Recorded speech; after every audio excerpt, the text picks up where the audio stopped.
Chapter 63. In the wedding rehearsal, the main characters were, of course, the bride and groom. Therefore, as a flower girl, the little fellow could not have too many scenes. She only needed to take a flower basket full of petals, appear before the bride, and sprinkle flowers along the carpet. The reason why she was asked to come to the rehearsal was that he was worried that the child would be too young to walk alone on the carpet under the attention of thousands of people. A wedding was sacred and solemn, so it should be done to the best of its ability. Because of the episode just now, the little fellow did not want to go out to play anymore. Seeing this, Chunxi took her out directly and took a taxi to the address sent by Lin Xian, ready to let her play at the rehearsal place. Fang Lei's family was very rich, which Chunxi had always known. But it was not until he took the little fellow to the rehearsal place sent by Lin Xian that Chunxi suddenly had a more intuitive understanding of Fang Lei's family's financial resources. Because Fang Lei's wedding would be held on a luxurious cruise ship. In recent years, with the development of society, cruise ship tourism had become an important part of the international tourism industry, and the total number of passengers around the world was as many as millions. Therefore, more and more people in Wuxia chose to travel by cruise ship. Cruise ships were no longer a rare thing. But it was rare to see someone like Fang Lei who rented an entire cruise ship just for the sake of holding a wedding.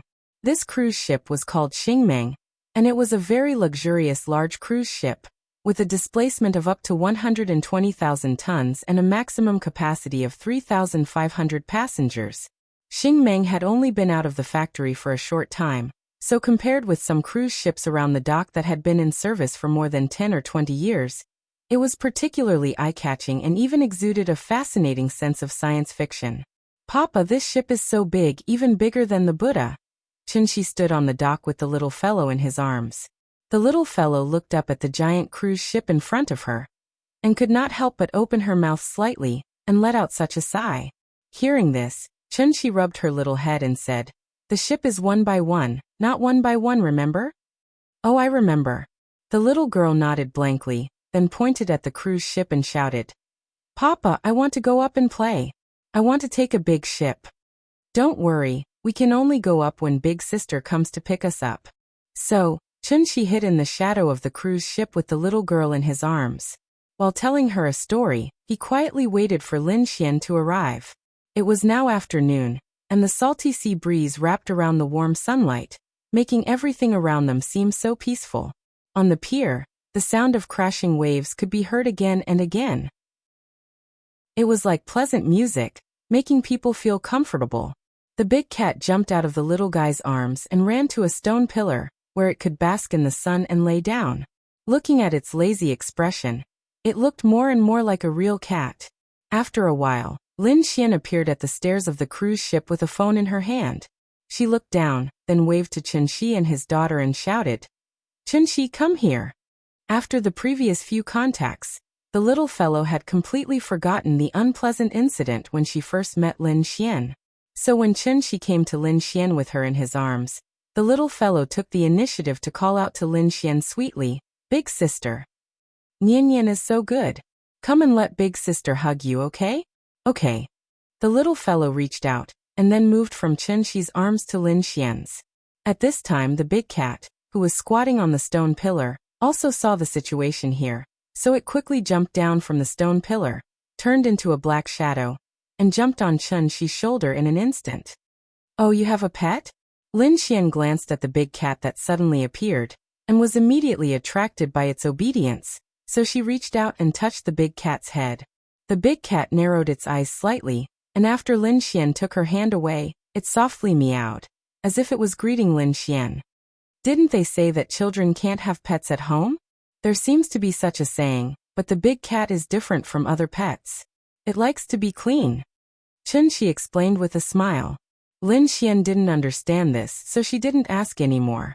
Star Dream was very big, and Fang Lei's wedding would be held on the top deck, so Lin Xian took Chunxi straight to the top deck. In order to have a perfect wedding, Fang Lei had signed a contract with the China Ocean Group as early as half a year ago, booking Star Dream for 3 days. Star Dream had a total of 1751 cabins, 26 elevators and 18 decks, 14 of which were available for tourists to move around. The ship was so big, so of course it had a lot of supporting facilities. For main restaurants, 2 special restaurants, and 21 bars were just the basic facilities. In addition, there was a bowling alley, a sports field, a swimming pool, a spa, and a children's park. It really had everything, and it was very luxurious. Chen Shi followed Lin Xian to the top deck, and the first thing that came into view was a huge open-air swimming pool. He looked at the surrounding environment, then looked at the exquisite swimming pool, and couldn't help but sigh. Feng Lei usually doesn't talk much, and she looks like a cold goddess. I didn't expect her to love romance so much. You really can't judge a book by its cover. Hearing this, Lin Xian rolled her eyes at him and said, "Romance is a woman's nature. If I had the money, I would definitely have a romantic wedding like hers in the future. That way, I wouldn't have lived in vain." Well, maybe it's really because poverty has limited my imagination, so before I came here, I didn't think that a wedding could be held on a cruise ship. The two chatted as they walked across the deck. At this time, Lin Xian suddenly thought of something, and turned to look at Chen Shi and asked, "Hey, by the way, you and Yingying didn't have a wedding, right?" After saying that, before Chen Shi could answer, she covered her mouth and said apologetically, I'm sorry, I shouldn't have mentioned this." "It's okay." Chen Shi smiled and shook his head, indicating that he didn't mind. However, when Lin Xian mentioned it, it reminded him of some memories, and he couldn't help but sigh. Yes, Nian is already 4 years old, but I still owe Yingying a romantic wedding. In fact, 5 years ago, Chen Shi also fantasized about what his wedding with Yingying would be like.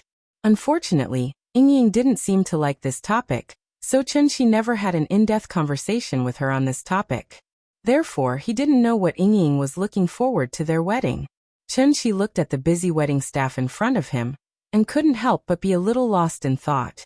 Maybe, compared to a grand and romantic wedding, Yingying actually preferred to spend time with each other in a simple and peaceful way, drinking wine and growing old together.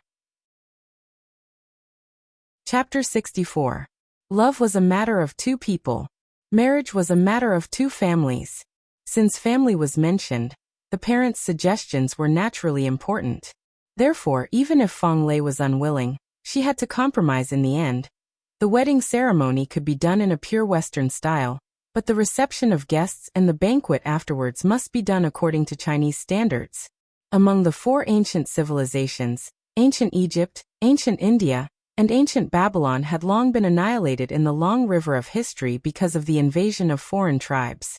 As the only surviving one, Wuxia not only had a long history of cultural inheritance, but also maintained the continuity of civilization after being invaded by foreign tribes and maintained the long-term vitality of the Chinese civilization. The reason was that Wuxia people had an indelible national spirit in their bones. Over the years, with the continuous infiltration of Western culture, more and more young people began to like the Western festival, but did not care about traditional festivals such as Tomb Sweeping Day and Mid-Autumn Festival. There were 2 sides to everything in the world. It was not necessarily wrong, and it was not unilateral to blame others for worshipping foreign things. Thanks to Feng Lei, Chen Shi and the little fellow also enjoyed the luxury suite on the cruise ship. Although it was not as good as the 5-star hotel they lived in May, it had a different experience. The little fellow was very excited. This was the first time she had been on a cruise ship, and the first time she had attended someone's wedding. So in the middle of the night, she finally fell asleep under the comfort of Chen Shi. The next morning, because in Western culture, if the groom saw the wedding dress before the ceremony, it would be regarded as inauspicious, so Western weddings did not have the part of picking up the bride. Therefore, Feng Lei and her fiancé, Wang Shiwu, had been living on the cruise ship since last night, quietly waiting for the wedding to begin. Feng Lei's father was a college student in the 1980s. After graduation, he entered the state unit. Later, he caught up with the business boom in the 1990s, so he resolutely resigned from his position as a cadre of state-owned enterprises and came to Zhonghai alone to work hard. It took him decades to finally lay a large foundation. Feng Lei's father was highly educated and cultivated. He could be said to be the model of a generation of scholarly businessmen, so he was very popular in the circle of rich people in Zhonghai. Today was his only daughter's big day. So many rich and powerful people would come to support. Early in the morning, countless luxury cars appeared at the dock. Father Fong and Mother Fong both felt that the Western style was not desirable, so no matter how much Fong Lei complained, they were not moved. Instead, they changed into brand new formal attire early in the morning and stood at the dock to personally welcome every guest. When an ordinary family got married, they would usually arrange 30 to 40 tables. Some families would arrange 80 to 100 tables. However, for a wealthy family like the Fong family, who had a wide network of connections and friends all over the world, there would naturally be more guests. Due to the limited number of seats on the top deck, not everyone could get an invitation of the highest standard and go to the top deck to watch the ceremony. As for the guests who were unable to go to the top floor, they were arranged to stay on the lower deck and watch the live broadcast through the big screen. Guests arrived at the cruise ship one after another at 9 o'clock in the morning. Fong Chio's father welcomed every guest with a smile. Suddenly, his assistant ran to his side and whispered to him, "Mr. Fong, the two Mr. Nings from the Ocean Group are here." "Oh, old Ning is here too? Wasn't he in poor health recently?" Fong Chio's father was a little surprised. He quickly looked in the direction his assistant was pointing and saw Ning Zhonghua in the crowd. Therefore, he immediately walked out from behind the reception area and laughed. "Old Ning, what a rare guest. Let's have a few drinks later." As he spoke, he walked up to Ning Zhonghua and gave him a warm hug. Some of the guests around did not know Ning Zhonghua, but after seeing Fong Chio's father's action, they immediately paid attention and secretly observed Ning Zhonghua, wanting to remember him firmly in their hearts. After the hug, Ning Zhonghua immediately said with a smile, "Old Fong, you're treating me as an outsider. Your precious daughter is getting married, so of course I have to come and support her. Hey, I heard that you were hospitalized some time ago, right? How are you? Are you feeling better?" "I'm fine. I'm in good health now." Fong Chio's father and Ning Zhonghua exchanged a few polite words, then his eyes fell on Ning Chiotong. "Oh, Chiotong has become prettier again. When are you going to invite me to the wedding?" In order not to steal the bride's limelight, Ning Chiotong specially chose a rather dignified and low-key black gown today. Hearing this, Ning Chiotong smiled. Before she could say anything, Ning Zhonghua laughed and said, "It's still early, still early. My precious daughter is not as sensible as your daughter. She's eager to excel and looks down on all men in the world. I'm so worried. Children and grandchildren have their own lives. As a father, you can't be too nosy." The three of them chatted for a while before Ning Zhonghua wheeled Fong Chio's father back to the reception area. After signing his name on the guest list, Ning Zhonghua laughed and said, "Old Fong, you have a lot of things to do today, so don't worry about us. We'll go up first. You can go greet the other guests. When you're done, we'll meet again." "Okay, then I'll be rude." Fong Chio's father nodded, then waved his hand to call over his assistant. "Xiao Sun, bring President Ning up first." The assistant nodded. Just as he was about to invite the father and daughter of the Ning family to board the ship, Fong Chio's father stopped him and whispered in his ear, "First row." The assistant nodded calmly. After boarding the ship, he led the father and daughter of the Ning family to the other side of the tunnel. They took the elevator directly to the top deck. Chun-Shi took advantage of the time to bring the little girl to the top deck. At this time, many guests were already seated. Melodious light music echoed above the deck. There were white flowers and exquisite decorations all around. As time went by, the orange-red sun slowly rose from the east, gradually blooming with golden light. Amidst the sea breeze, the atmosphere became more and more lively. Chun-Shi held the invitation. When he realized that there was no seat number on the invitation, he casually sat down in the last row of the VIP seats. After sitting down, the little guy immediately began to move restlessly from left to right. She was so excited. Sister said that when the wedding was about to start, she could go backstage and change into a beautiful white gown. Why didn't she let her change in advance? In fact, it was because Lin Xian was worried that she would dirty the gown, so she didn't give the gown to the little girl. Lin Xian was Fong Lei's main bridesmaid. As Wang Lu was already married, she was not a bridesmaid. Chun-Shi looked around. Suddenly, he saw a familiar face in the crowd. Li Xiuwen. At this time, Li Xiuwen also noticed Chun-Shi. He seemed a little surprised to see Chun-Shi here. However, out of courtesy, he took the initiative to nod at Chen Shi. Seeing this, Chen Shi nodded back at him. However, at this time, Li Xiaowen suddenly froze. Because he remembered something. Therefore, after hesitating for a while, Li Xiaowen immediately walked toward Chen Shi. Mr. Chen, how are you? Asterisk asterisk asterisk asterisk asterisk asterisk asterisk asterisk asterisk asterisk. Thank you to Big Boss, still playing, for the 34,500 reward. Old man, don't rush me to update, I'm already crying. I'm sincerely recommending something good to you guys. I read it every day anyway. The microtheater allows you to watch the complete version of Steel Alchemist in 2 hours. Not only does it save time, but it also allows you to fully understand the plot and essence of the manga. It's highly recommended. I've watched this anime many years ago, but I've almost forgotten it. It's a masterpiece with 0 negative reviews. In addition, he has commentaries for classic anime such as Fate, The Holy Grail War, and Eva. It allows people like me who want to watch anime, but find it too long and wordy, to quickly understand the plot. Other than anime, there are also commentaries for classic movies and TV series. Chapter 65. How have you been? Chen Shi nodded in response.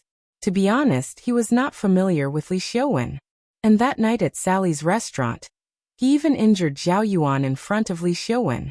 Regardless of whether Zhao Yuan was familiar with Li Xiaowen or not, at least Zhao Yuan was called by Li Xiaowen. Therefore, when Chen Shi injured Zhao Yuan, it was already disrespectful to Li Xiaowen. Therefore, Chen Shi did not think that Li Xiaowen would have a good impression of him. However, after the two met, Li Xiaowen's reaction was somewhat out of his expectations. What's Mr. Chen been busy with recently? After greeting Chen Shi, Li Xiaowen sat beside Chen Shi and asked with a smile. Taking care of the child. After saying that, Chen Shi rubbed the little one's head. His behavior immediately made the little one unhappy. She quickly reached out and patted Chen Shi's hand. Then she gently covered her hair with both hands and said in a coquettish voice, "Papa, you're so annoying. Don't touch my hair." The little one's hairstyle today was not simple. Chen Shi woke up early in the morning and followed the steps on the internet step by step to make her a flower girl hairstyle. It was very complicated, but it really looked good, so the little one liked it very much. Really? Haha. Li Xiaowen could not help but laugh dryly. He had already seen Chen Shi's information from Zhao Yuan, but his intuition told him that Chen Shi was not simple. If he was really as simple as the information described, how could he explain the blank 5 years in between? It was very rare in today's society for a person to mysteriously lose 5 years' worth of information and not be able to find anything. It was also because of this that when Zhao Yuan wanted to seek revenge on Chen Shi, he was not optimistic about Zhao Yuan, and even wanted to advise Zhao Yuan not to pursue the matter anymore. Unfortunately, Zhao Yuan wanted to hurt Lin Xian, and because of this he angered Li Xiaowen. The two parted on bad terms, so Li Xiaowen did not know whether Zhao Yuan had sought revenge on Chen Shi or not. Following this period of investigation, Li Xiaowen realized that things were getting more and more complicated. Because Zhao Yuan had gone missing. The day after the two of them met, she disappeared. Even the Zhao family did not know where Zhao Yuan had gone. It was as if he had completely disappeared from the face of the earth. No matter how one looked at it, there was something strange about this matter. Hence, the moment Li Xiaowen saw Chen Shi, he could no longer suppress the doubts in his heart. He pretended to ask casually, "Oh, by the way, I wanted to ask you, did Zhao Yuan come to you again after that?" Hearing this, Chen Shi did not immediately answer. Instead, he glanced at Li Xiaowen without batting an eyelid. Seeing this, Li Xiaowen immediately chuckled and explained, "Zhao Yuan and I can be considered acquaintances. Mr. Chen, you are Lin Xian's friend. If he still finds trouble with you, I can be a peacemaker and have a good talk with him.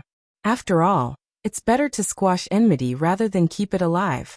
After hearing Li Xiaowen's words, Chen Shi shook his head and said calmly, "He didn't find me." "Oh," Li Xiaowen nodded, then said somewhat unwillingly, "Alright, if you need any help, just let me know. I don't have your number yet. If you don't mind, let me know." As he spoke, Li Xiaowen took out his phone and waited for Chen Shi to give him the number. But at this moment, a voice suddenly came from behind them. Mr. Chun. Chun-Shi looked back and saw Ning Zhonghua and Ning Qiutong coming up behind him, side by side. Mr. Ning. Haha, what a coincidence, Mr. Chun. Ning Zhonghua laughed as he came to Chun-Shi's side then sighed. We are really fated to meet at someone else's wedding. This time, I didn't arrange it on purpose. After saying this, Ning Zhonghua laughed loudly, as if meeting Chun-Shi here was something to be happy about. Mr. Chun, hello. Ning Qiutong looked at Chun-Shi with a complicated expression, then lowered her head to greet him. She had already heard about Zhang Jiada from Ning Zhonghua, so she truly understood how powerful Chun-Shi was. Therefore, when she spoke, her tone and expression naturally carried a little bit of respect. Ning Zhonghua's sudden appearance caught Li Xiaowen off guard. They were all in the same circle, so how could he not know Ning Zhonghua and Ning Qiutong? He also had his own shipping company, but compared to the Ning family's Ocean Group, it was really a small business. Many of his company's orders were even leftovers from the Ocean Shipping Group, and then they were casually outsourced to him. Uncle Ning, Sister Ning, hello. After Ning Qiutong and Chun-Shi finished talking, Li Xiaowen quickly stood up and chose a very suitable time to appear in front of Ning Zhonghua. Ning Zhonghua seemed to have seen Li Xiaowen at this time. He turned his head and laughed. Oh, it's Xiaowen? Where's your dad? Why don't I see him? My dad is still abroad, so I can only come on his behalf today. Oh, okay. Ning Zhonghua nodded, as if he had no intention of talking to him in depth. Seeing this, Li Xiaowen could not help but feel anxious. Although the Ocean Shipping Group had been handed over to Ning Qiutong, Ning Zhonghua's words still had a decisive effect. In fact, Li Xiaowen's relationship with the Ning family was quite deep. The reason why he was named as one of the top 10 youths in Zhonghai was mainly because of his shipping company. This company was built by him, and the reason why it developed so quickly was because of Ning Zhonghua's help. A small company with no qualifications, in just a few years, through the outsourcing of the Ocean Shipping Group, became one of the top 10 shipping companies in Zhonghai. What did it rely on? It relied on face. It was his dad's face. Ning Qiutong looked down on Li Xiaowen, because she felt that this person lived too superficially. Although they were all rich second-generation heirs living in the shadow of their fathers, Ning Qiutong could take charge of the entire Ocean Shipping Group on her own. Li Xiaowen, on the other hand, only knew how to deal with the media in his empty company, busy with magazines and newspapers, and promote his name as one of the top 10 youths in Zhonghai. His so-called projects were, in fact, all obtained through connections. Therefore, after Ning Qiutong took charge of the Ocean Shipping Group, she started to reduce the number of outsourced projects, intentionally or unintentionally, in the name of maximizing profits. This move made Li Xiaowen's life a little difficult, so he had already started to plan to wait for his dad to come back to China and bring him along to visit Ning Zhonghua. He did not expect to see Ning Zhonghua here today, so he was caught off guard. Li Xiaowen was still thinking of ways to strike up a conversation with Ning Zhonghua, but at this moment Lin Xian, wearing a white off-shoulder bridesmaid dress, suddenly appeared. She stood by the railing on the deck, waved at Chun-Shi from afar, and shouted, "Chun-Shi, over here, quickly bring Nian over to change.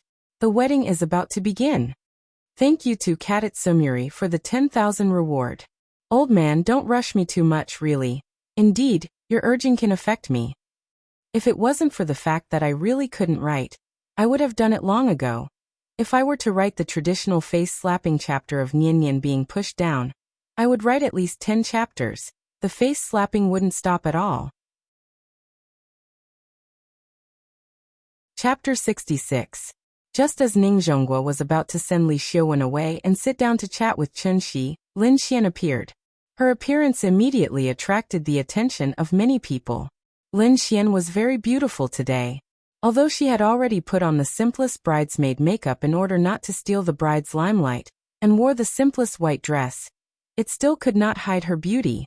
"Excuse me, I'll excuse myself for a moment." Chun-Shi stood up, nodded slightly at Ning Zhonghua, and walked towards Lin Xian with the little fellow in his arms. "You go ahead, we'll talk later." Ning Zhonghua hurriedly stepped aside and gestured for him to go ahead. Li Xiaowen was confused by his actions. Looking at this situation, Ning Zhonghua's relationship with Chun-Shi was much better than he had imagined. Also, Li Xiaowen had a feeling. Ning Zhonghua seemed to be lowering his status in front of Chen Shi. What kind of show was this? Li Xiaowen had not recovered from his shock, but Ning Zhonghua had already walked away. When Li Xiaowen finally reacted and wanted to chase after Ning Zhonghua to chat, Ning Zhonghua had already walked towards the first row of the VIP seats under the guidance of his assistant. That place was not a place anyone could sit, so Li Xiaowen had no choice but to stop in his tracks. Then, he turned to look in the direction that Chen Shi had left. He saw Lin Xian carrying the little fellow and chatting happily with Chen Shi as they walked towards the staircase. Chen Shi carried the little fellow to Lin Xian. After sizing her up, he teased, "You're so beautiful today, don't steal the bride's limelight." Hearing this, Lin Xian could not help but spit at Chen Shi. Her face was a little red, and her tone was a little shy. She complained, "Don't talk nonsense, there's only one main character today, I'm not as pretty as her."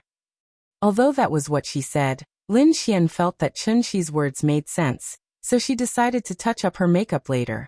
For example, she would make her nose shorter and her skin tone darker. This was what a bridesmaid should do. Sister hug. This was the first time the little fellow had asked her to hug him, so Lin Xian was stunned for a moment, and then quickly took the little fellow from Chen Shi's arms. After she hugged the little fellow immediately wrapped his arms around her neck and leaned his head on her snow-white shoulders.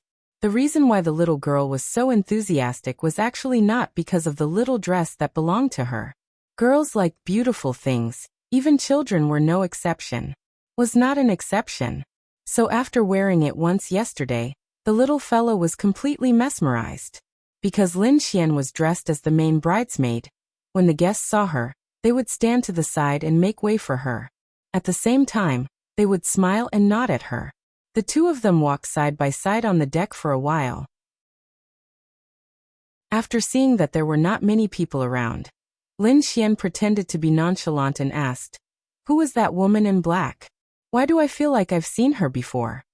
Chen Shi thought for a moment before realizing that she was referring to Ning Qiutong, so he introduced her. "She's Ning Qiutong, Li Xiaowen also knows her, so I guess you've seen her before."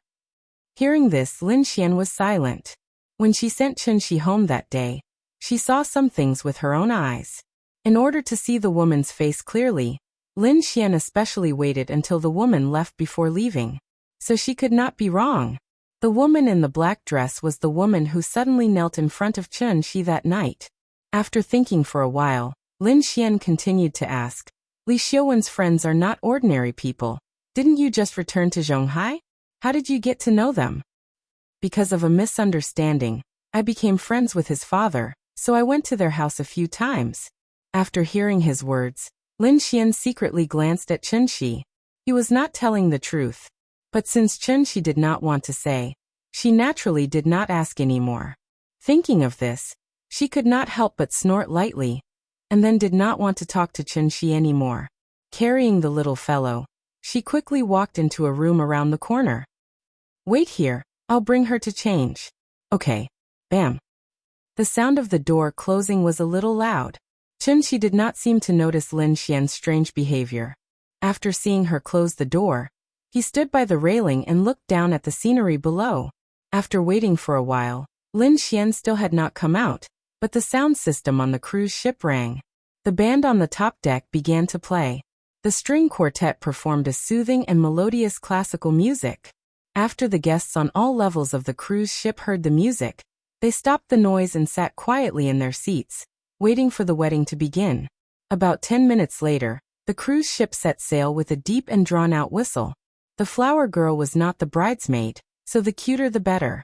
So when Lin Xian came out with the little fellow again, the little fellow had changed into a top Israeli wedding dress brand, Galia. Lahav custom-made white puffy gauze dress. She was wearing a pair of white princess shoes and a garland made of real flowers on her head. She looked like a little angel who had descended from the heavens to the mortal world. "Nian Nian is so cute. Come, let daddy kiss you." Seeing his daughter's cute little face, Chen Shi was suddenly overjoyed and quickly stepped forward to kiss her. However, the little fellow was now proud. Before Chen Shi's mouth could get close to her, the little fellow pressed her forehead and pushed him away. She pouted and said with disgust, "No, Papa is annoying. You'll dirty me." After that, she buried her head in Lin Xian's shoulder again. Chunxi was a little speechless. He was actually disliked by his baby daughter. Stop it, the wedding is about to begin. Go back and sit down. I have to take Nian Nian to find Lei Lei. See you later. After that, Lin Xian took the little fellow to Fang Lei's room. Seeing this, Chunxi could only shrug helplessly, and then walk toward the deck. The deck was packed with people, and the VIP seats had long been filled. Many children did not want to watch the broadcast, so they did not listen to the adults at all, and ran to the top deck to see the live scene. Since they were guests, it was naturally impossible to chase them out of the top deck, so there were more and more people on the top deck. Chunxi didn't like to join in the crowd, but in order to take a few beautiful photos of the little girl as a souvenir, he had to apologize while trying his best to squeeze into the crowd. It wasn't until he stepped on the red carpet that he finally stopped. The red carpet crossed the entire deck. On one side was the flower arch of the wedding stage, and on the other side was the passage for the bride and groom. Suddenly, the music stopped. Then, a wedding officiant dressed as a priest slowly stepped on the red carpet and walked toward the wedding stage. After the priest finished his speech, the music started again. But this time it was the wedding march that was playing. The groom, Wang Shiwu, slowly appeared at the end of the passage under the priest's introduction. After the groom stood on the stage, the best man and the bridesmaid walked up the passage one by one. After the best man and bridesmaid were in place, Chunxi finally perked up, because the little fellow was going to appear. Others' focus was on the bride and groom, but his focus was all on the flower girl. If he could, he would probably laugh out loud without hesitation. That's my daughter. This was the pride of a father. Thank you to Mosafanzi for the 10,000 reward. The first group number of this book, 5117933123. Chapter 67. Chunxi looked at the entrance of the passage nervously. Suddenly, the little girl appeared. She was like a cute little angel, wearing a white fluffy gauze dress, and suddenly appeared in front of everyone's eyes. The little girl's expression was a little nervous, and her little face was very tight. Perhaps she didn't expect there to be so many people here. This was the grandest occasion she had ever experienced in her life. The red carpet in front of her led to the wedding stage, and both sides were densely packed with people. The little girl was only a little more than a meter tall, so the adults on both sides were like two high palace walls, blocking all of her sight. As far as she could see, she could only see the other side of the stage from the end of the red carpet. Because there were too many people, she couldn't see where Papa was, and she couldn't help but feel more nervous. She thought this was a fun thing to do, but it wasn't until she stood here that she realized everything was different from what her sister said. Then the little girl's mind went blank because of nervousness. Whose child is this? So cute. That's right, if only my daughter was as beautiful as her. This young lady is truly a great beauty in the making. Look, our family is blushing when looking at this girl. Brat, how old are you? Chunxi stood in the crowd, listening to everyone talking about the little girl who suddenly appeared, and suddenly felt very proud. He slightly turned his body, hoping that the little girl could see him. But because there were too many people, the little girl didn't notice him. The little girl stood at the entrance of the passage for at least 5 seconds. At this time, a staff member of the wedding company quietly urged her behind. Nian Nian, go, just walk to the stage on the opposite side. The little girl tilted her head and glanced at the staff member. After taking a deep breath, she slowly took the first step. She sprinkled flowers every 3 steps, and before she reached the end, she had to sprinkle all the petals in the basket. This was her task. It sounded very simple, and during the rehearsal last night, she had easily walked through it twice. But when it was actually carried out, the little girl found that she actually forgot how to walk. How should she walk? It was just like writing a word. After writing it, he felt that the word shouldn't be like this. The little fellow's feet were very stiff, and he even began to wonder how far he should take each step. When Chunxi saw her expression, he knew that she was nervous. A 4-year-old child walking alone on the red carpet under the watchful eyes of thousands of people. One could imagine how much pressure she was under right now. Chunxi kept waving at her, But the little girl didn't even look at him and kept walking forward. Seeing this, Chunxi immediately kicked the big cat sitting at his feet and whispered, "Go to the front and lead the way for her, but don't walk on the carpet." The big cat was very smart. It immediately understood what Chunxi meant, so it immediately jumped in the direction of the little guy. The little guy was short to begin with. When he saw the big cat running over from the side of the carpet, he immediately noticed it. Meow. The big cat softly called out to the little guy. This made the little guy's heart calm down a lot, and her footsteps finally became more natural. She walked towards the stage while scattering flowers, and the big cat was 1 or 2 meters in front of her, leading her along the red carpet. Maybe it was because all her attention was on the big cat, so when the little guy passed by Chunxi, she didn't even hear Chunxi calling her. After walking about 2/3 of the way, the little guy's tense little face finally showed a natural smile, and it was obvious that she had relaxed a lot. But at this moment, an accident happened. Just as the little guy was counting her steps and scattering flowers as she walked, she suddenly lost her balance and fell heavily to the ground. As if replaying the scene from yesterday, the way she fell was exactly the same as yesterday. But this time, the big cat didn't cover her in time. Amidst the exclamations of the crowd, the little guy fell heavily to the ground, and the petals in the flower basket scattered all over the ground. And her sudden fall was instantly shown to everyone through the broadcast on the big screen. Meow. When the big cat heard the movement, it immediately turned around and ran to Nianyan's side. Chunxi also reacted and wanted to go forward to help her up. But after hesitating for a moment, Chunxi chose to call back the big cat, and at the same time, he transmitted his voice to Nianyan. "Baby, don't be afraid. Stand up. Daddy is behind you. Stand up and be brave. You've already walked so far. Stand up and keep walking. Just hold on a little longer, and you'll reach the end." Perhaps it was because of Chunxi's voice transmission. The little guy finally came back to his senses. She quickly got up from the ground and picked up the flower basket again. Under the accompaniment of the music, she continued to walk toward the stage not far away. Although this fall didn't hurt her skin, it did hurt a little. So the little guy could only limp towards the stage. At this time, Lin Xian also walked to the bottom of the stage, stood at the end of the red carpet, and opened his hands to wait for her arrival. But unfortunately, she hadn't finished walking, but there were no more petals in the flower basket. The little guy remembered her mission, so even if there were no more petals, she still made the gesture of sprinkling the flowers. Although it was only air that was sprinkled as she walked, the little guy's tears suddenly fell. Just like that, she silently walked on the red carpet while crying. The cameraman was very smart. After the little guy fell, he immediately moved the camera to the bride, who was about to appear at the end of the aisle. Finally, Nianyan walked to the front of the stage. Lin Xian hugged her, then carried her around to the temporary lounge behind the stage. The moment they left, the crowd on the deck suddenly burst into loud cheers.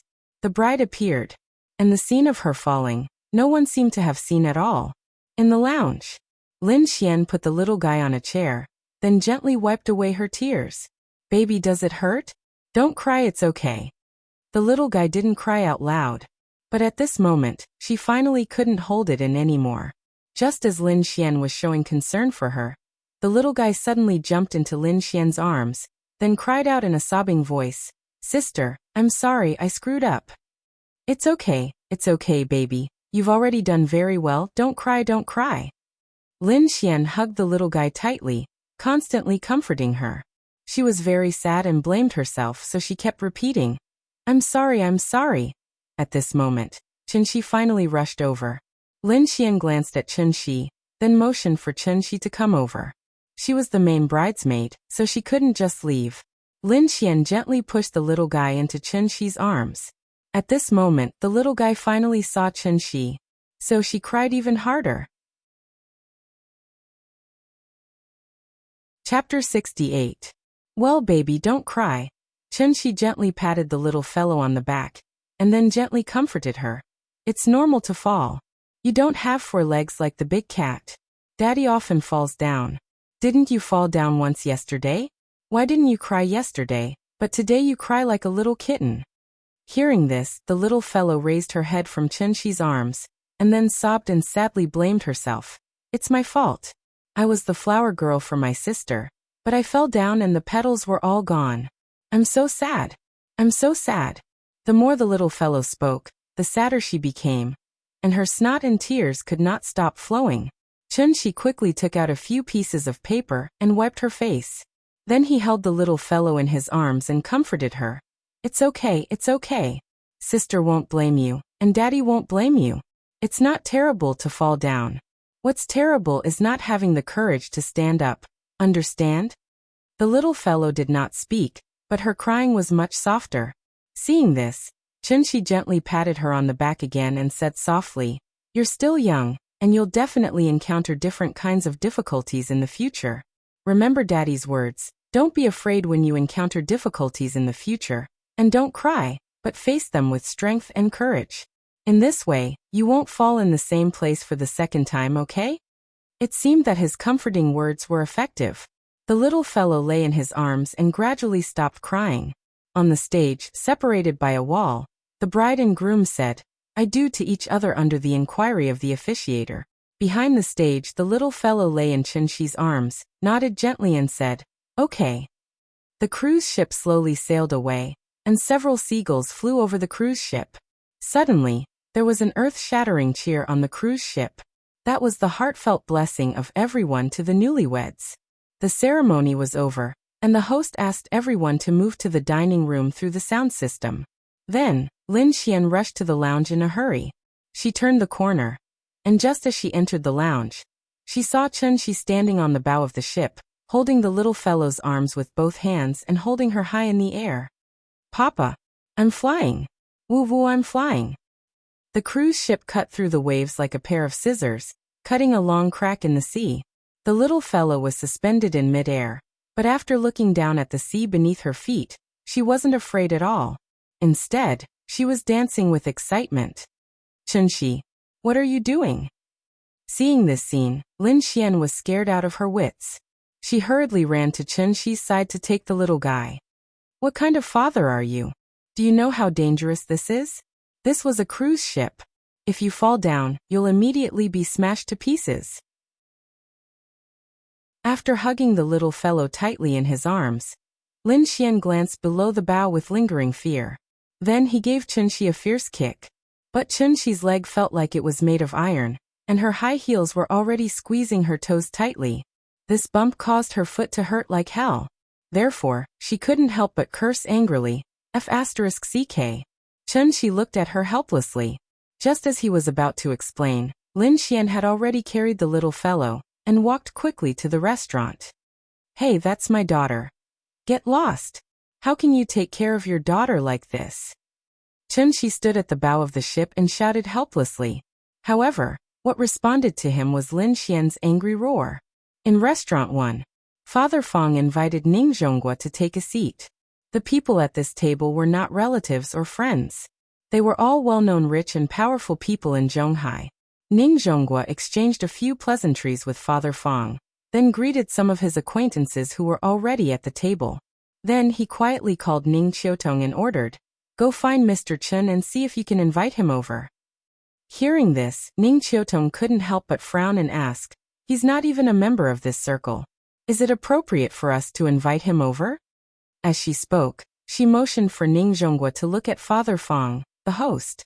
Listen to Dad go. Being on good terms with him will do us no harm. No matter how rich we are, we need to be alive to spend it, right? Mr. Chen is a hidden expert, but as long as he is willing to do something, then there will be a day when his name will spread far and wide.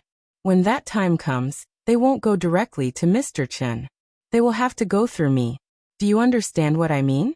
I understand, but I don't think he will come. Ning Qiutong said this, but she still turned and walked out. Inviting him over was just to express their attitude. As for whether he would come or not, that was another question. Ning Qiutong walked slowly from the deepest part of the venue to the door, carefully scanning the guests at each table. Finally, she found Chen-Shi in a corner. Lin Xian was the main bridesmaid, so after carrying the little girl into the dining room, she had to return the little girl to Chen-Shi. Then, she changed into the toast dress with Feng Lei. Chunxi's table was very interesting. It seemed to be a table for women and children. At the 12 tables he was the only man. The others were all women and children. Ning Qiutong stood not far away, listening to Chunxi and a few women talking about children's education. She couldn't help but feel a little absent-minded. 100,000 yuan was not even enough for her to buy a bag. It was also because of this 100,000 yuan that she almost killed Ning Zhonghua. Therefore, after this incident, Ning Qiutong's personality changed a lot. In the past, she was the female president who had just taken charge of the Ocean Group. Her whole body exuded a sharp aura, like a sharp blade. Her imposing manner was enough to make everyone unconsciously bow their heads in front of her. She always meant what she said. As long as she made a judgment, she would absolutely believe in her own judgment. It wasn't until that day, when she helplessly knelt in front of Chunxi, that she finally realized where she had gone wrong. Maybe this was a good thing. She was born with a silver spoon in her mouth. After all, she had to go through some things to transform and become more perfect. After hesitating for a moment, Ning Qiutong came behind Chunxi and said softly, "Mr. Chun." Chunxi looked back and saw that it was Ning Qiutong, so he asked, "Miss Ning, what's the matter?" "My father wants to invite you to his table. Do you think it's okay?" Ning Qiutong pointed to the deepest part of the venue. Seeing this, Chunxi immediately shook his head and said politely, "No, it's okay. I have a child here, so it's not that troublesome." Okay, take your time." After Chunxi rejected her, Ning Qiutong didn't say anything more. She nodded at him gently and went back. After Ning Qiutong left, a woman next to Chunxi asked with a smirk, "Young man, who's that girl? She's pretty." "A friend." Chunxi replied politely. "A friend? You have such a beautiful female friend?" The woman didn't seem to believe it. Before Chunxi had time to explain, she said with a smirk, "That bridesmaid is also your friend, right? TSK, young people these days are amazing." Her words, which were full of meaning, immediately caused the other big sisters at the table to laugh. Seeing this, Chunxi could only smile and say, "She's really a friend. Don't tell me you all think that there's no such thing as a simple friendship between a man and a woman?" "No." Hearing this, the big sisters immediately replied in unison, "You guys are so shallow." After saying this, Chunxi also laughed with them. The women were just joking, so Chunxi didn't take it to heart. Because in reality, his relationship with Ning Qiutong could not even be considered as a friend. Chapter 69. During lunch, Chunxi talked with several older sisters about how to educate children, which gave Chunxi a lot of inspiration. For example, don't hold the child all the time, and let her walk around more. Children must walk more, and walking is good for joint development. At the same time, exercise will also increase the child's lung capacity. The stronger the respiratory organ, the stronger the vitality naturally. In addition, more sun exposure to prevent osteoporosis, which is conducive to the healthy growth of children. Although there was Chunxi, and Nianyan's body absolutely could not have any problems, the older sister's advice was still very pertinent. These older sisters were also experienced. In just the time it took to eat a meal, they could see how much Chunxi doted on the little guy, so they earnestly advised him to learn how to properly refuse. It was good to spoil his daughter, but he couldn't spoil her too much. Blindly spoiling and doting would harm the child. The cruise ship was still in the process of cruising, and would not return until dinner. So after lunch, Chunxi took the little fellow back to the suite, and let the big cat play hide-and-seek with the little fellow in the room.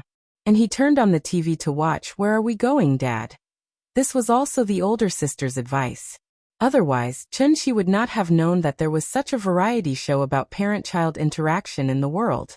Some of the children were older than Nianyan, and some were younger than her. As soon as the theme song was played, the little fellow had already heard the sound and ran over. Then she sat next to Chunxi with the big cat in her arms and watched with him. After watching for a while, the little fellow pointed to a little boy who was being difficult on the TV and giggled. "Papa, that brother is so silly. He's crying so shameful." Looking at her complacent look, she had probably forgotten that she was crying in the morning. Hearing this, Chun-Shi couldn't help poking her little face and said with a smile, "You know how to be shy, then don't be like this brother in the future, crying all the time." "I'm not going to cry." The little fellow was still so proud. The father and daughter chatted and joked while watching TV. At this time, a knock suddenly sounded. "Sister is here. I'll open the door." Lin Xian said that she would come and play with her after she was done, so the little girl immediately jumped off the sofa and ran to open the door. However, when she opened the door, she didn't see Sister Lin Xian, but the uncle she had seen a few times before. "Uncle, who are you looking for?" The little fellow stood behind the door and poked her head out, asking knowingly. Standing outside the door were Ning Zhonghua and Ning Qiutong. They had met this morning. Ning Zhonghua lowered his head and glanced at her. He knew that the little fellow was pretending to be strange, so he laughed and said, "Little darling, I'm here to find your father. Can you let us in?" "Oh." The little fellow nodded, but did not move aside. Instead, she looked back at Chun-Shi in the room. Chun-Shi had heard the movement at the door, so he sat up and waved to her, motioning her to come back. The little fellow jumped into Chun-Shi's arms, and then said in a muffled voice, "Papa, that old uncle is here to see you again." "I know." Chun-Shi pinched her little face, and then shouted to the door, "Mr. Ning, the child is not sensible. Please come in." Hearing this, Ning Zhonghua gently pushed the door open, then looked at Chun-Shi and laughed. "Mr. Chen, am I disturbing you?" "It's all right. Please sit down." Chun-Shi pointed to the sofa next to him. After they sat down, he asked, "What can I do for you?" Ning Zhonghua smiled. After sorting out his words, he slowly said, "When we were eating just now, I talked to a few friends about you. This you don't mind, do you?" Chun-Shi shook his head with a smile and replied, "It's all right. I don't mind." That's good, that's good." Ning Zhonghua nodded and seemed to be relieved, so he continued, "After one of my friends heard about your medical skills, he asked me to ask you if you can completely cure his diabetes." "Diabetes?" Hearing this, Chun-Shi couldn't help but feel a little dumbfounded. He suddenly knew that Ning Zhonghua had bragged about his magical skills outside. "It can't be cured?" Ning Zhonghua carefully probed. "It can be cured." Chun-Shi nodded. After glancing at Ning Zhonghua, an idea popped up in his mind. So he slowly said, "Diabetes is not a terminal disease. As long as you take the pill I gave you last time, you will naturally be cured, but..." Here came the point. Seeing this, Ning Zhonghua immediately leaned forward slightly, looking like he was all ears. Chun-Shi raised a finger and smiled. 1 million per pill, and the actual effect is not as good as the one you took before. Some difficult diseases may require a few more pills." After saying this, he looked at Ning Qiutong thoughtfully. Of course, Ning Qiutong knew why Chun-Shi was looking at her, so her whole pretty face immediately blushed. She was a little embarrassed and quickly said, "I'm sorry, Mr. Chen. I really didn't recognize you before." "Don't say any more, it's all in the past." Chun-Shi smiled and interrupted her, then continued to say to Ning Zhonghua, "There are a few diseases that my pills can't cure. In Chinese medicine, I can't cure the 4 major syndromes of wind, tuberculosis, and diarrhea. In Western medicine, I can't cure AIDS, cancer, leukemia, rheumatoid arthritis, and amyotrophic lateral sclerosis, which are listed as the world's 5 most difficult diseases in the world by the World Health Organization. As for other diseases such as diabetes and cirrhosis, if you take a few more pills, you can slowly recover."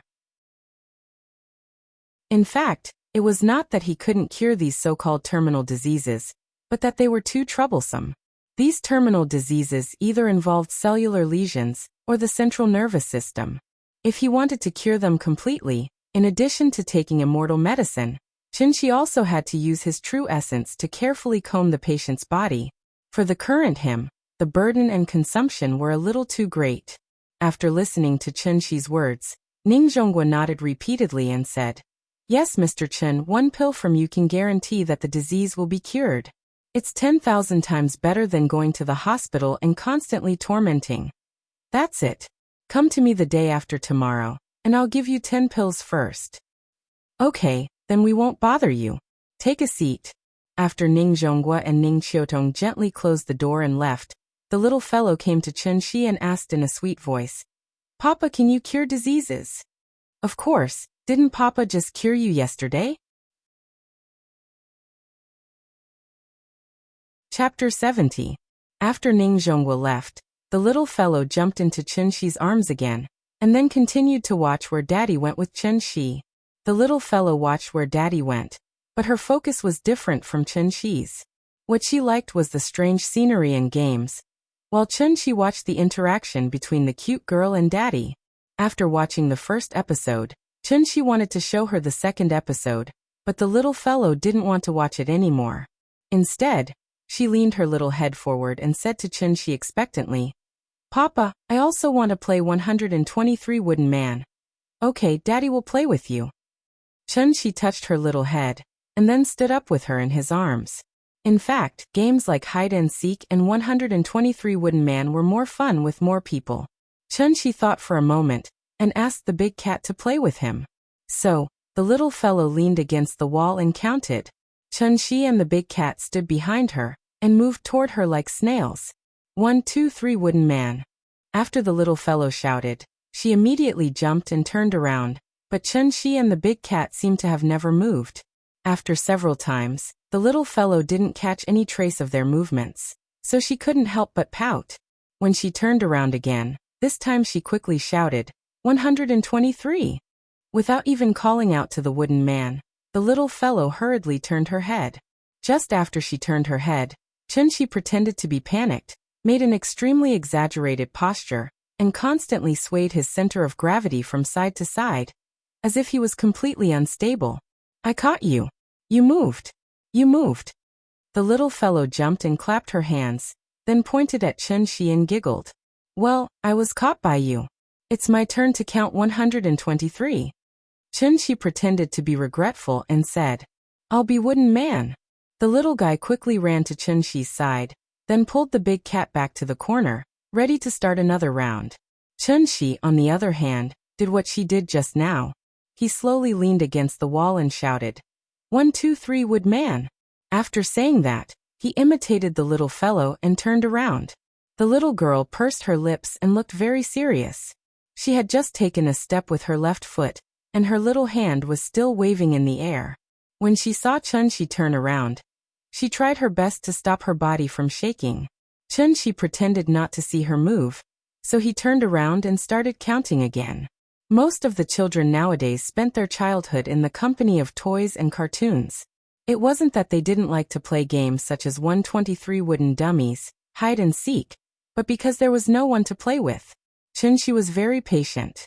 As long as the little girl was happy, he could play with her all day. So when Lin Xian finished everything and came to find them, the father and daughter were still playing 123 wooden dummies in the room. Chen Shi didn't know why the relationship between the little fellow and Lin Xian had improved by leaps and bounds.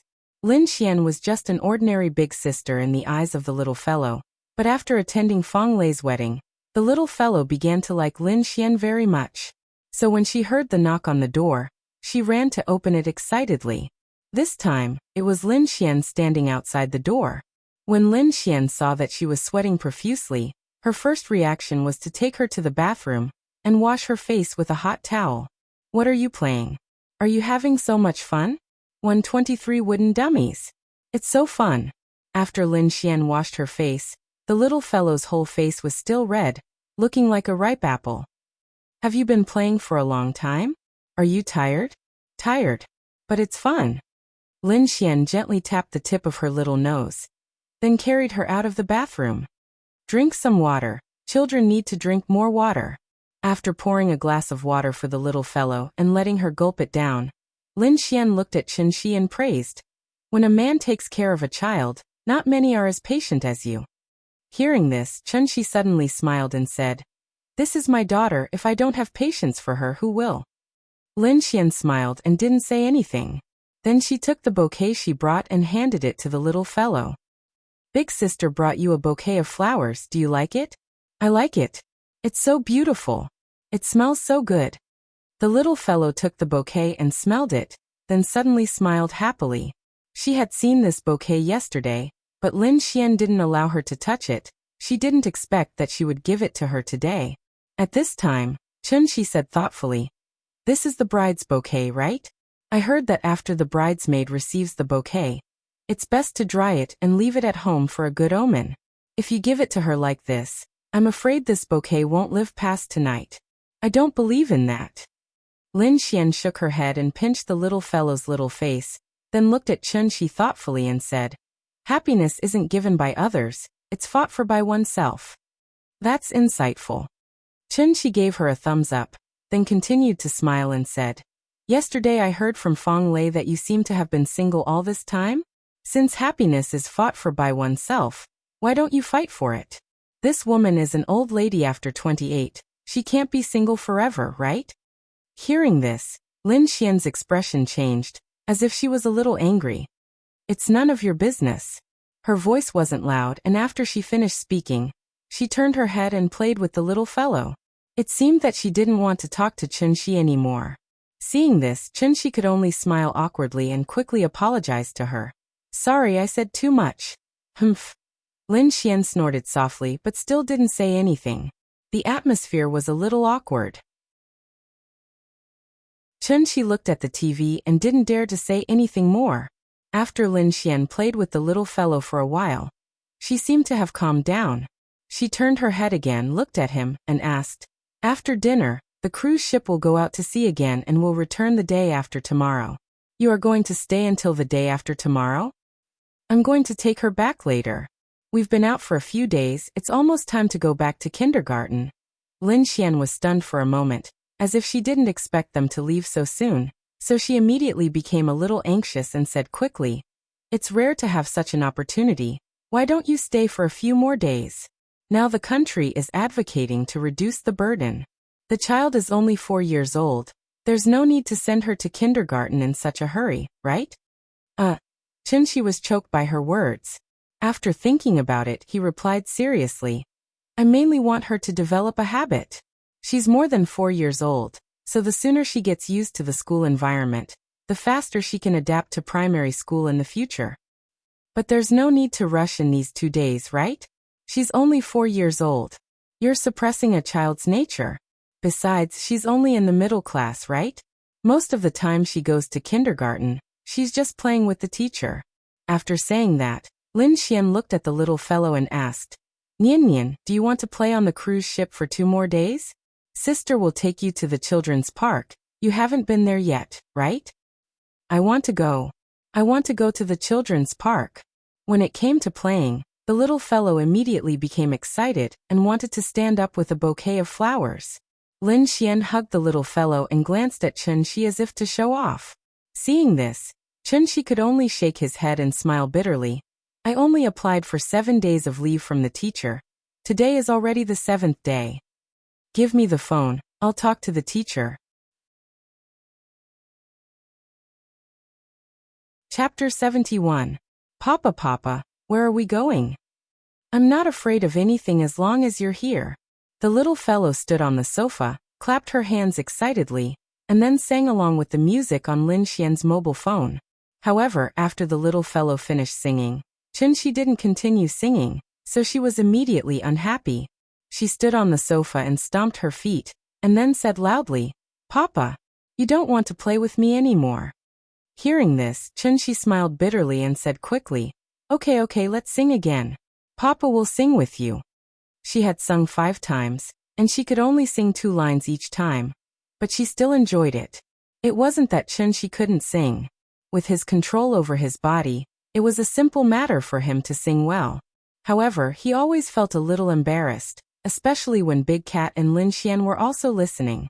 It felt weird. At this time, Lin Xian also paused the music. She played the music again, and then shouted to Chun-Shi, It's a good thing that the child is willing to learn to sing.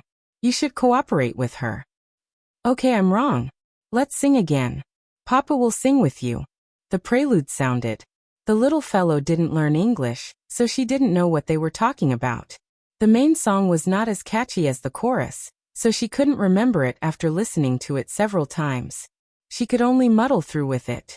Finally, the chorus came. Before the music on the mobile phone started, the little fellow was already shouting, Papa, Papa, where are we going? After singing this sentence, The little fellow realized that she couldn't keep up with the beat. After a pause, she finally caught up with the rhythm, waved her little hands and shouted, "I'm not afraid of anything." After singing, the little fellow looked at Chun-Shi with some expectation. Baby, baby, I'm your big tree. I'll accompany you to watch the sunrise for the rest of my life." Chun-Shi caught it accurately, which made the little guy immediately jump from the sofa happily, and then directly rushed into Chun-Shi's arms. "Daddy, Daddy, where are we going?" Hee hee. The song "Where Are You Going, Daddy" played on a loop. After singing a few more times, under the organization of the little fellow, the game of 123 wooden men started again. But this time, there were 3 wooden men. It was time for dinner. The little girl walked in the middle, holding Chun-Shi's hand in one hand and Lin Xian's hand in the other. From time to time, she would suddenly lift her legs and let them carry her. After they walked into the restaurant, they randomly chose a table and sat down. The little girl was still singing, "Where's Daddy?" At this time, Wang Lu, who was not far away, noticed them. She quickly used her elbow to lightly nudge Li Xiaowen beside her, indicating for him to look over there. After watching for a while, Li Xiaowen's expression became uglier and uglier. Lin Xian and Chun-Shi have known each other for a long time. The relationship between them has always been very good. Wang Lu saw his expression and immediately knew what he was thinking, so she quickly said, "Why don't we go over and say hello?" "Let's go." Hearing this, Li Xiaowen immediately got up and walked over. Wang Lu quickly carried her bag and followed behind him. "Xian, Mr. Chun, you don't mind, right?" As Li Xiaowen spoke, he pointed to the seat next to Lin Xian. Because it was just dinner time, many guests had not yet arrived at the restaurant, so Chun-Shi's table was completely empty. Lin Xian's attitude towards Li Xiaowen was still the same as before. After slightly raising her head to look at him, Lin Xian acted as if nothing had happened. She lowered her head again and continued to play with the little fellow. Chun-Shi saw that Li Xiaowen was embarrassed, so he nodded at him and said politely, "We're also here to freeload. Please go ahead." At this time, Wang Lu acted as if she had just seen Lin Xian. She immediately stood up from behind Li Xiaowen and ran directly behind Lin Xian. She leaned over and hugged her from behind. Xian, why didn't I see you when I came in this morning? Do you know how beautiful you are today? You almost stole Leilei's limelight." As Wang Lu spoke, she even made a hand gesture with an exaggerated expression. "It's not as exaggerated as you say. I'm not the one getting married. Why are you being so sweet? Be careful not to let Leilei hear you. You're done for." Lin Xian really liked Wang Lu's words, so she immediately pulled her to sit next to her. At this time, Li Xiaowen also sat next to Wang Lu. After Wang Lu said a few words to Lin Xian, she smiled and greeted Chun-Shi. She said mysteriously, "Chun-Shi, you're really good at hiding things." "What am I good at hiding things?" Chun-Shi was confused by her inexplicable words. "Still pretending." Wang Lu looked like she had seen through him. She pretended to be serious and said, "Tell me the truth. Did you create the Fuqing building advertisement that blew up my friends that day?" Hearing this, Lin Xian could not help but look at Chun-Shi thoughtfully. Not long after this incident, she was kidnapped by Zhao Yuan. If Wang Lu did not mention it now, she would have forgotten that Chun-Shi had caused such a huge commotion. Li Xiaowen, on the other hand, didn't know that Chun-Shi was the one who caused the explosion in his circle of friends. "Haven't I always wanted to find Ying? So I asked a friend to help me think of a way. But I didn't expect his method to cause such a huge commotion. Your friend is really amazing. If there's a chance, introduce us to him. One more friend means one more path. Don't you think so?" Perhaps Chun-Shi could not stand Wang Lu's unscrupulousness. After nodding lightly, he did not speak anymore. Wang Lu and Li Xiaowen's sudden appearance made Lin Xian's mood turn bad. Thus she did not speak anymore. She took out her phone and started playing by herself. When Wang Lu spoke to her, she did not say a word. When Wang Lu wanted to lead the topic to Li Xiaowen, Lin Xian completely shut her mouth. She did not even make a sound. He had already said so much, but Lin Xian was still the same. Even Wang Lu felt a little bored. Thus, she could only look at Li Xiaowen helplessly. Li Xiaowen's expression was very ugly. He was silent for a while. Then he suddenly stood up. Without saying a word, he turned around and walked out. This was the first time he had lost his composure in front of Lin Xian. Wang Lu was stunned. She stared blankly at Li Xiaowen as he left, until she saw Li Xiaowen walk out of the restaurant. She looked at Lin Xian with an exasperated look and complained. Xian, don't be like this all the time. What's wrong with Li Xiaowen? Why do you always treat him like this? He's also infatuated with you. Can't you try? Enough. Stop talking. Lin Xian shouted and interrupted Wang Lu.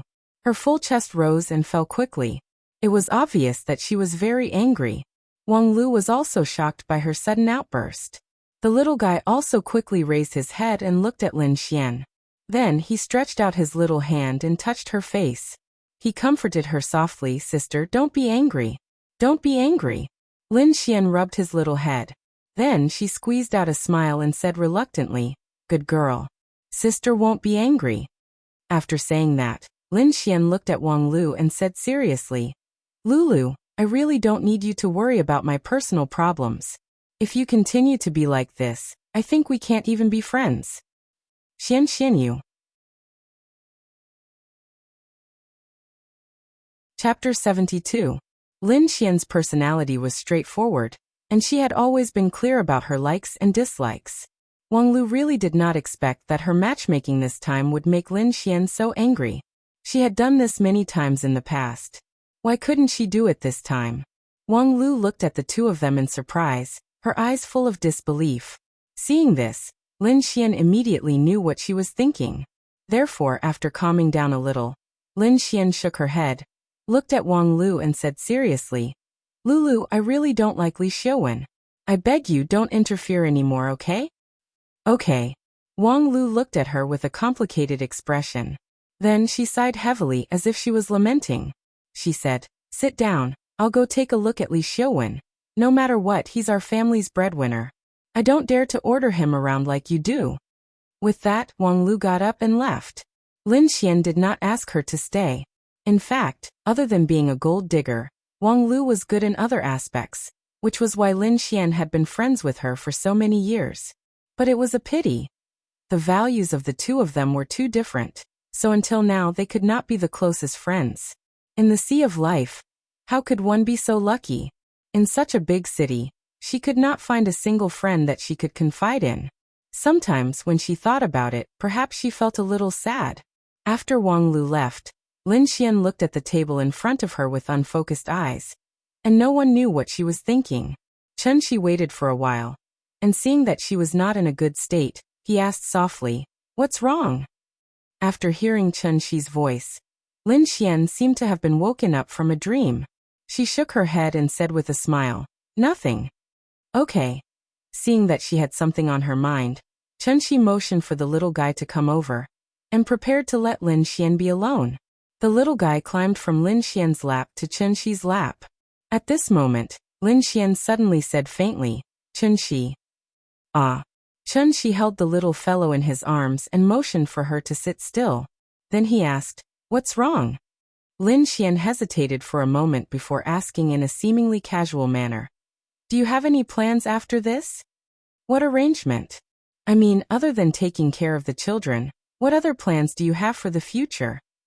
Oh, I found out that the last time Ying was seen was in Shangjing, so I'll be going to Shangjing soon.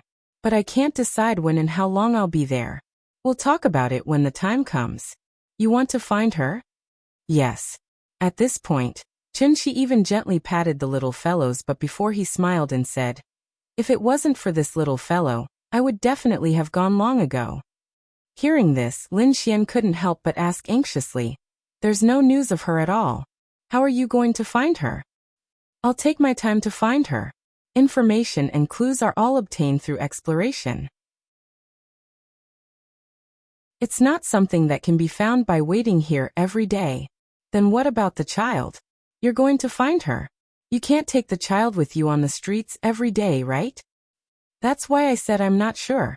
Chen Shi glanced at Lin Xian and said matter-of-factly, The child is already so old. I just came back.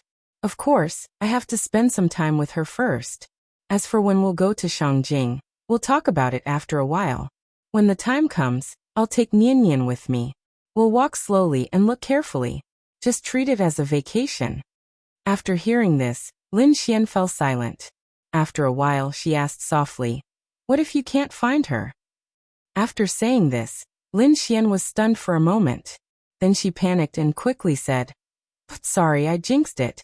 I believe that you'll definitely find Ying." "Then I'll count on your auspicious words." Chen Shi chuckled, as if he didn't notice Lin Xian's strangeness. The cruise ship went to sea again. More than half of the guests didn't leave. After all, a cruise ship trip was quite a rare thing. If they could play for free, of course they would enjoy it to their heart's content.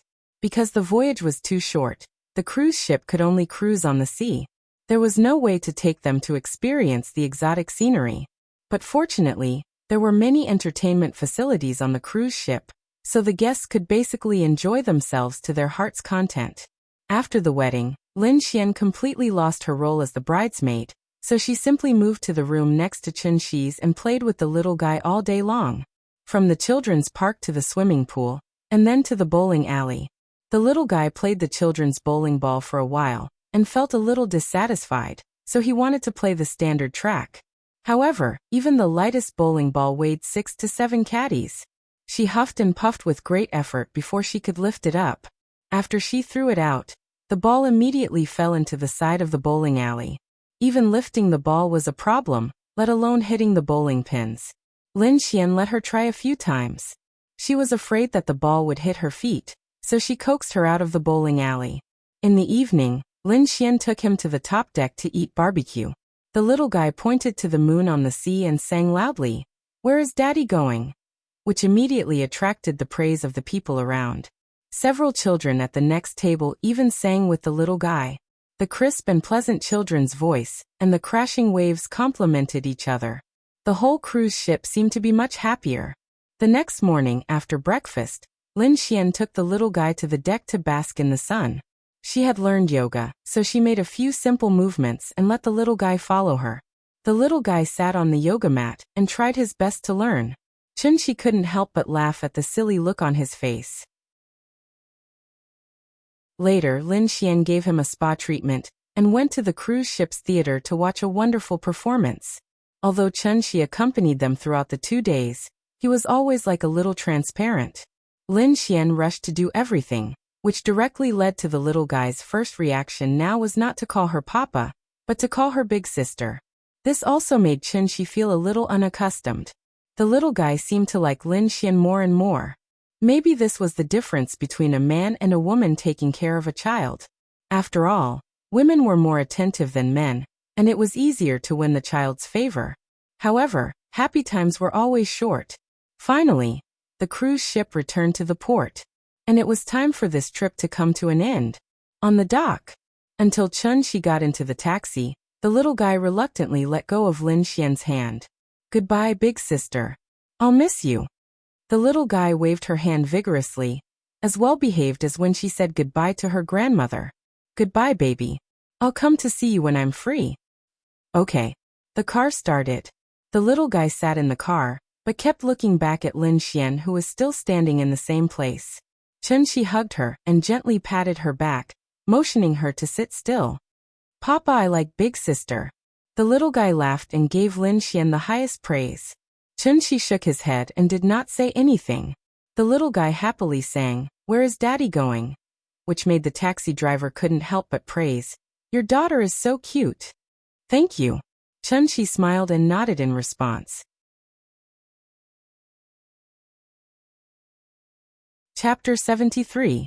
Maybe because of the holiday syndrome, when Chen Shi woke the little fellow up this morning, she actually stayed in bed for a long time. At this time he couldn't spoil her anymore. So even if the little fellow didn't want to open her eyes, Chen Shi had to get up and wash up with her. After washing up and eating, after dawdling for a long time, the little fellow was reluctantly carried out of the house by Chen Shi.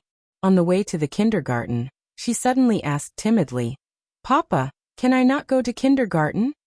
No. Chen Shi's attitude was now very firm. For children, he couldn't be too spoiled. The little fellow pouted and struggled to let go of Chen Shi, but Chen Shi didn't ask and directly carried her to the gate of the kindergarten. Teacher Wang smiled and said hello to Chunxi. Chunxi wanted to give the little fellow to her. But at this time, the little fellow suddenly broke out. She burst into tears and shouted that she didn't want to go to kindergarten. After several times of comforting, Teacher Wang had to take the father and daughter to the lounge next door, and then let Chunxi persuade her.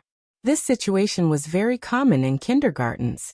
After Chunxi's patient and earnest teaching, the little fellow finally calmed down, and then said with a pitiful look, "Papa, you have to pick me up." "Don't worry, Papa will pick you up on time. Good girl, you have to listen to the teacher, okay?" After more than half an hour, Chunxi finally sent the little fellow back to the classroom. Out of the kindergarten, the big cat was already standing under the tree and waiting.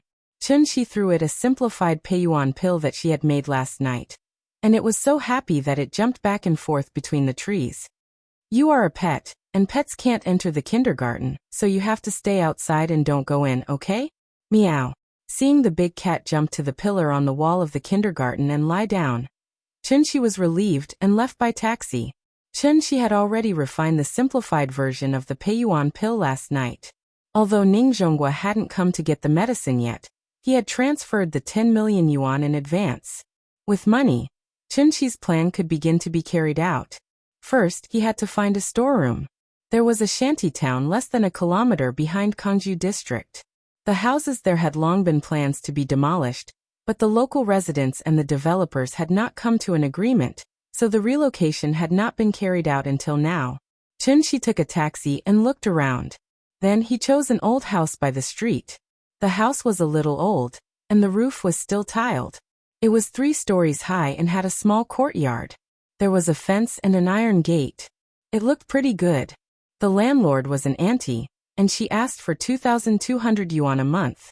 Chunxi was rich now, and he didn't know if it was a good deal, so he didn't even ask for the price, and directly paid half a year's rent. Including the deposit, it was a total of 15,400 yuan. After Chunxi paid, the auntie quickly stuffed the key to him. Then, without mentioning the contract, she went back to the mahjong house next door with a cigarette in her mouth. Chunxi hadn't seen such a boorish style in a long time, so he simply tried the key and checked the rooms one by one. After that, he took a taxi and set off again. This time, his destination was the Chinese medicine market next to the Xingwang Temple. This was the largest Chinese medicine wholesale market in Zhonghai.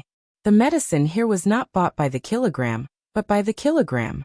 Chunxi bought 100 kilograms of cordyceps pupae, but the boss thought that it was too little, and only gave him 20 yuan less per kilogram. The original price was 1,000 yuan a kilogram, and the current price was 980 yuan. Wild baiji was 600 yuan a kilogram, which was 1,200 yuan a kilogram. Chunxi thought it was too expensive, but the boss didn't want to give him less, and said that this was the wholesale price. Well, 100,000 yuan was gone again. Red ginseng was 500 yuan a kilogram, which was much more cost-effective. If he bought 100 kilograms, the boss would give him a discount, and he could take it home for 40,000 yuan. Relatively speaking, ginseng was not that expensive. 600 yuan a kilogram, and 100 kilograms would only cost 60,000 yuan. Chunxi bought as he shopped. It wasn't that he didn't have rich customers like him, but it was very rare. So he became famous after a while. Chunxi only bought the best quality and the oldest. So many bosses took out their treasures and followed behind him to promote their medicine. In fact, whether it was artificially bred or natural, there was not much difference in Chunxi's eyes. He only cared about one thing, and that was how much spiritual energy was contained in the medicine. Because he bought too much, Chunxi couldn't transport these medicine back. Zhonghai prohibited trucks from entering and leaving between 6 in the morning and 2 in the morning, so he could only pay the deposit first. At night, the medicine bosses could send him the medicine he bought today. When Chunxi arranged everything and returned to the kindergarten, it was already 3:30 in the afternoon. Big Cat was still dozing in the sun on the pillar of the wall. The little girl was happily playing eagle catch chicken with the other children under the guidance of the teacher. Chunxi stood outside the wall and looked at the little girl's happy face through the fence. In an instant, even his mood was much better. Zhonghai Binjiang Club. Binjiang Club was jointly founded by several rich people in Zhonghai, and Ningzhonghua was one of the founders. As the top and most high-end private club in Zhonghai, Binjiang Club was also the most low-key private club in Zhonghai. Every member of Binjiang Club could be called a real rich and powerful person. They could be well-known entrepreneurs, capital tycoons, scholars, heroes, and political leaders. In short, this was an elite gathering point composed of political celebrities, business celebrities, cultural celebrities, and social celebrities. Binjiang Club was famous for its jianghu. On the dining table, there were lively jianghu dishes, and in the business field, there was a chivalrous jianghu token. Every member had their own jianghu token. If the holder of the jianghu token was in any emergency, as long as the token was shown, the chairman had the obligation to convene a hero assembly, to organize all members to discuss countermeasures and help the holder through the crisis. Moreover, each member only had one chance to use the token. Binjiang Club was not open to the public, and to become a member, one had to go through layers of assessment. Now there was a saying that without the jianghu token, no matter how rich you were just a country bumpkin who was excluded from the core circle. On this day, Ningzhonghua, as the founder, suddenly called a meeting. So early in the morning, when Ning Qiutong saw Ningzhonghua put on a three-piece suit and came downstairs, she was so scared that the coffee cup in her hand almost fell to the ground. "Dad, what are you doing?" Ever since Ningzhonghua came back from Nanyang 3 years ago, he had never worn a three-piece suit. He dressed like a retired old man all day long. Now he suddenly changed into a three-piece suit, with a tie, leather shoes, and neatly combed hair. The sudden change in style made Ning Qiutong unable to accept it. "Hee, how is it? Dad is handsome, right?" "Handsome?" Ning Qiutong looked at her father, who suddenly became more energetic, and asked curiously, "Dad, what are you doing?" Hearing this, Ningzhonghua smiled mysteriously, shook his head, and did not answer. Seeing this, Ning Qiutong immediately stomped her feet. Just as she was about to act coquettishly, Ningzhonghua made a shushing gesture at her, and then said mysteriously, "Don't ask. Dad is going to do something serious, so I won't accompany you to eat breakfast." After that, without waiting for Ning Qiutong's reply, he quickly walked out of the house, then got into the Maybach S600, and slowly left Jinjiang Resort. Ning Qiutong stood at the door and watched the car gradually go away, but her brows were slightly furrowed. What kind of song was this? Thank you to Ning Xiaojia, the nouveau riche girl, for the 50,000 reward. Jejia is a nouveau riche. I have to hug her tightly.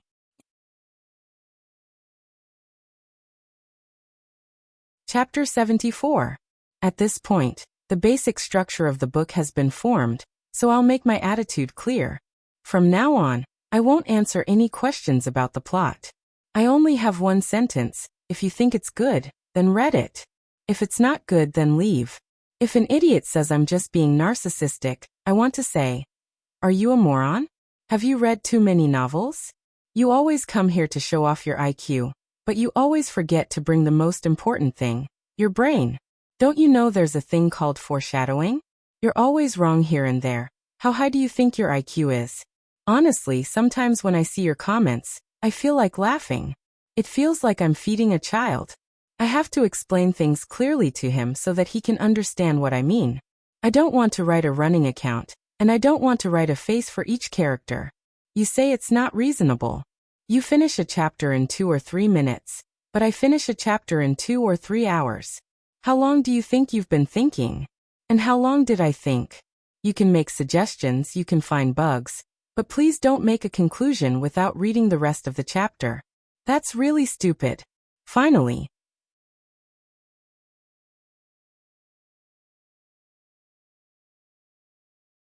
thinking about it, Ningzhonghua was a well-known business tycoon in Zhonghai. He made such a big fuss just to hold this auction. If the price was too low, he would lose all his face. However, what happened next was somewhat out of the big shot's expectations. Not long after he pressed 10 million, the numbers on the big screen began to jump rapidly. 11 million, 12 million, 15 million, 20 million, 30 million. At first it was 1 million, but later on it was 10 million.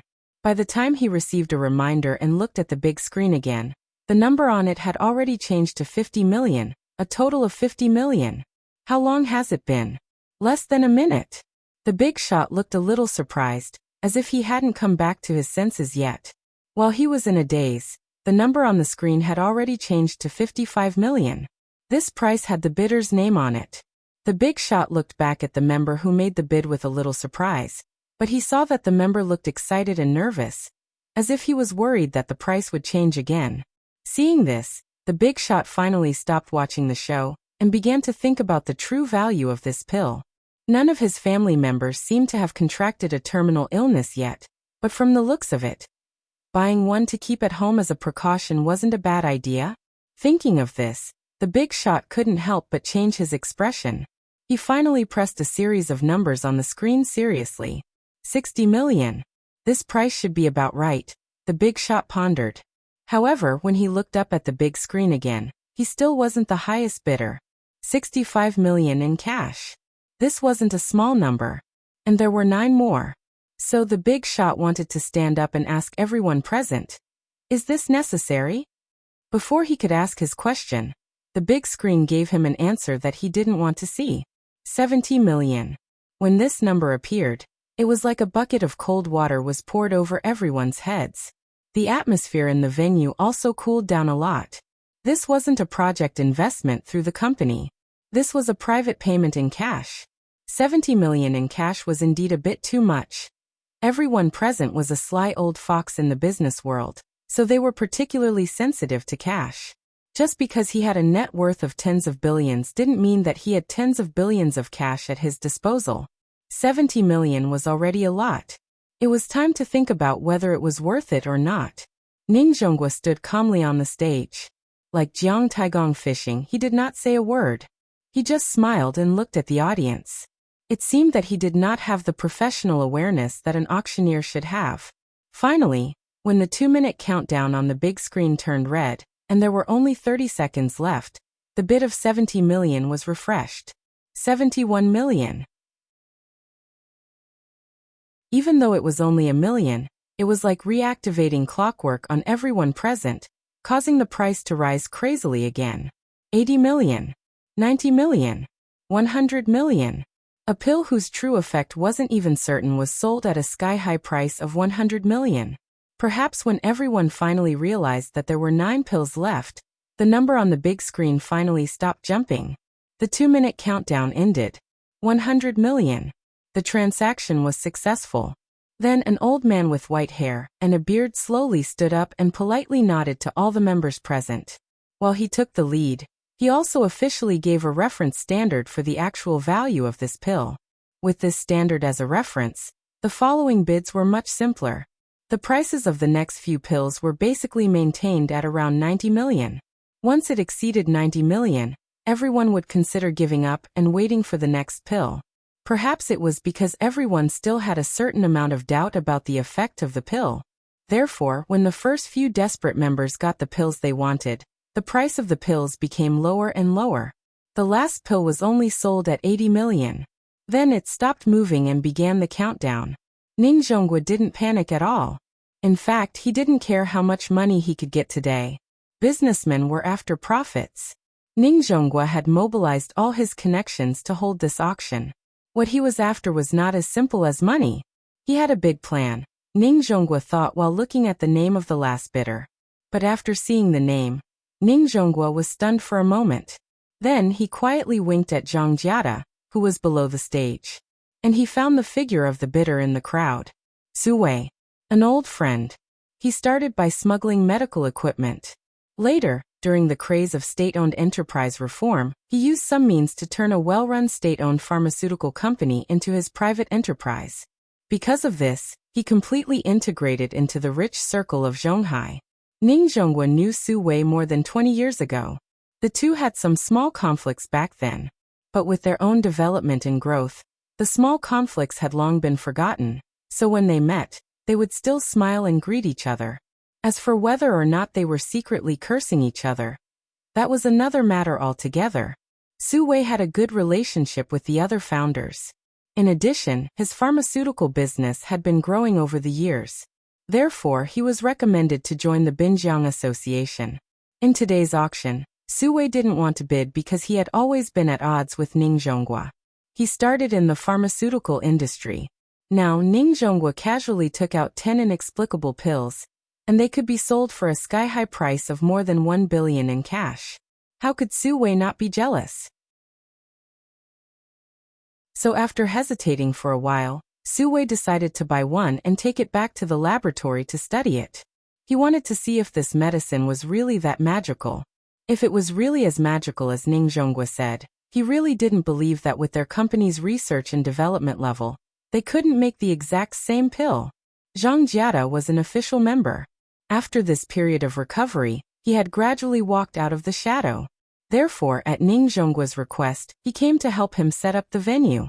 The two were also old friends for many years, not to mention that they had an agreement in advance. So Zhang Jiada didn't hesitate at all and immediately bid 90 million. Looking at the number that suddenly jumped on the big screen, Su Wei couldn't help but be stunned. He had observed for a long time. There were so many people present. Most of them were just here to join in the fun. They were really reluctant to spend 100 million to buy an unknown pill. So except for the few members who were in a hurry at the beginning, those who bid later looked like they could buy it or not. Su Wei originally thought that he could get a bargain, but he didn't expect that he would be bid up in the end.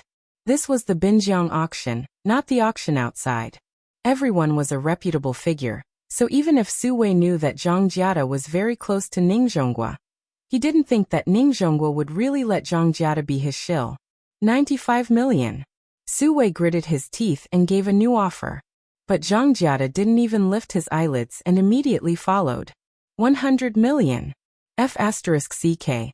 If this time he said that Zhang Jiada was not a shill, Su Wei really didn't believe it. He didn't buy it at the beginning and had to wait until he bid to raise the price. F*CK. Su Wei was now like an arrow on the string, so after hesitating he increased the price again. 110 million.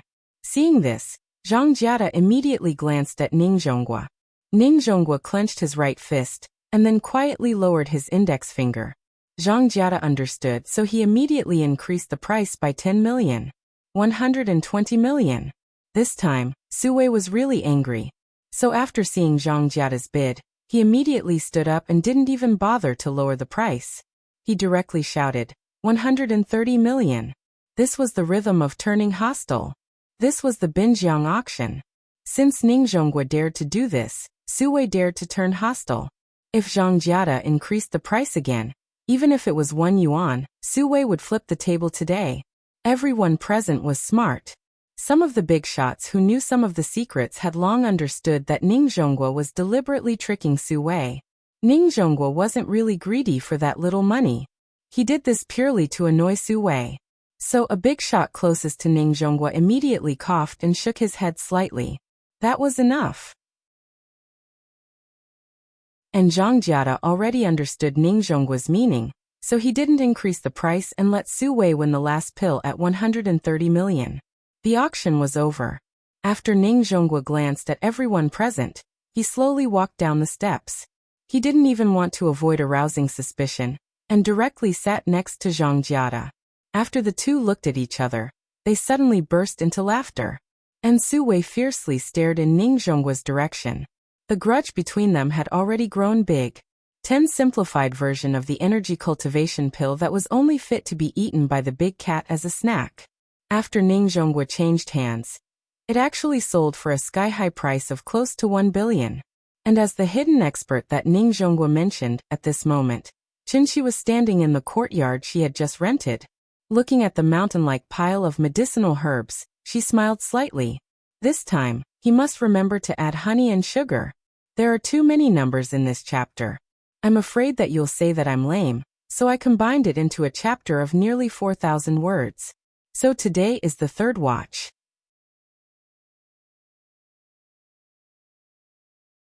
Chapter 76.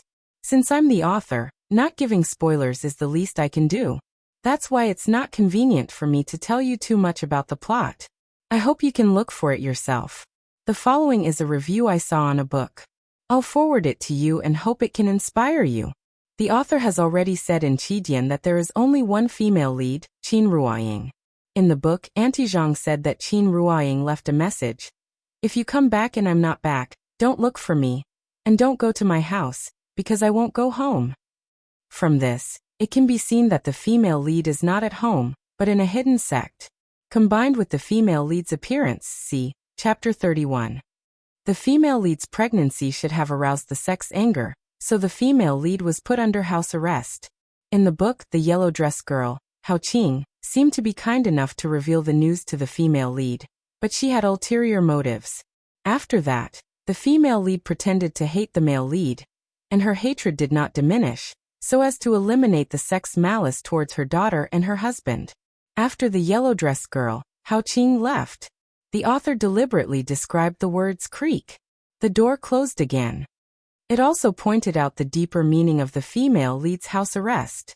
After the yellow dress girl left, the author wrote, there was no longer any anger on her face, only an unspeakable confusion and sorrow.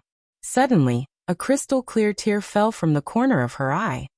The female lead was confused about why the male lead suddenly appeared after disappearing for 5 years, and where he went before that. She was sorrowful because she hadn't seen her daughter for 4 years, and she didn't know if she would recognize herself when she saw her again. The last tear did express her longing for her daughter and husband. This is also the most debated topic in Qidian's book review section. It's about the female lead not being a mother, leaving her daughter behind and running away. Reading civilly, thinking rationally. The female lead's foreshadowing is a bit deep, but the bookworm should be able to see it easily. In my opinion, the interaction between the father and daughter is not as good as Literary Dad. However, the plot is indeed different from Literary Dad. There are too few chapters in this book, so I can't judge the details of the plot. The two books can't be compared because the style is different. There are many writing techniques such as flashbacks, interludes, foreshadowing, etc. Maybe I don't have enough strength to write that kind of flavor, but I still hope that you can understand what I want to express. To be honest, I really don't want to write some pretentious face-slapping routine, although I have a deep understanding of this. If you are more attentive, you should be able to notice that there is a difference between the way I wrote the first 40 chapters and the last 40 chapters. I'm changing because I don't have my own style and readership like Okami. I want to keep every reader, so I can only keep trying. I dug a hole for the female lead, and it seemed like everyone was scolding the female lead, to the point where I started to doubt my life. Honestly, I don't think there's anything wrong with the female lead. The big bro above basically pointed out the foreshadowing that I left behind. Although his guess was only 60 to 70% correct, at least he didn't go overboard and make all kinds of random assumptions. He had to be reasonable about everything, and he had to speak his mind. What are you talking about? I'm not scolding you, but I really want to ask you to not be such a straight man. Straight man cancer. Some readers may be too young, so they don't understand the pain and suffering of a woman who is pregnant for 10 months. Pregnancy is a woman's weakest and most helpless time, so they especially need companionship at this time. Chun-Chi disappeared for 5 years. When you were scolding the female lead, did you think about how much she sacrificed? As a mother, she left her own child. Do you think she didn't feel pain? Nian Nian is a piece of meat that fell from her body. Do you really think that Qin Ruoying's character is a 17 or 18-year-old girl? If that was the case, didn't she know to get an abortion when Chun-Chi left? You are all readers and 10% of you will become my breadwinner in the future, so I can't afford to offend you. I'll do whatever I can to earn money. I'm not stupid. So of course I won't go against money. I've explained the female lead's problem, so it's up to you whether you want to listen or not. This is a serial, so I can adjust the plot at any time. When the time comes, I'll selectively adjust the plot according to the data. In addition, this book is Qidian's first release, so your support outside of Qidian is actually useless to me. Qidian is my boss. Of course, as long as you support me, I'll thank you in advance. I'm very happy to see you pirating and scolding each other. So thank you for your support. I don't dislike pirated readers, so I put up the comments for you to see.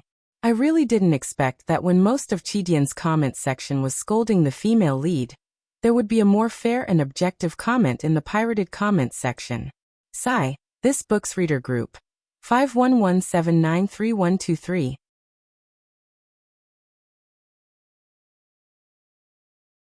Chapter 77.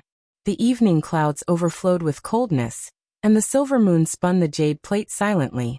The night in this life is not long. Where can I see the bright moon next year? September 23rd.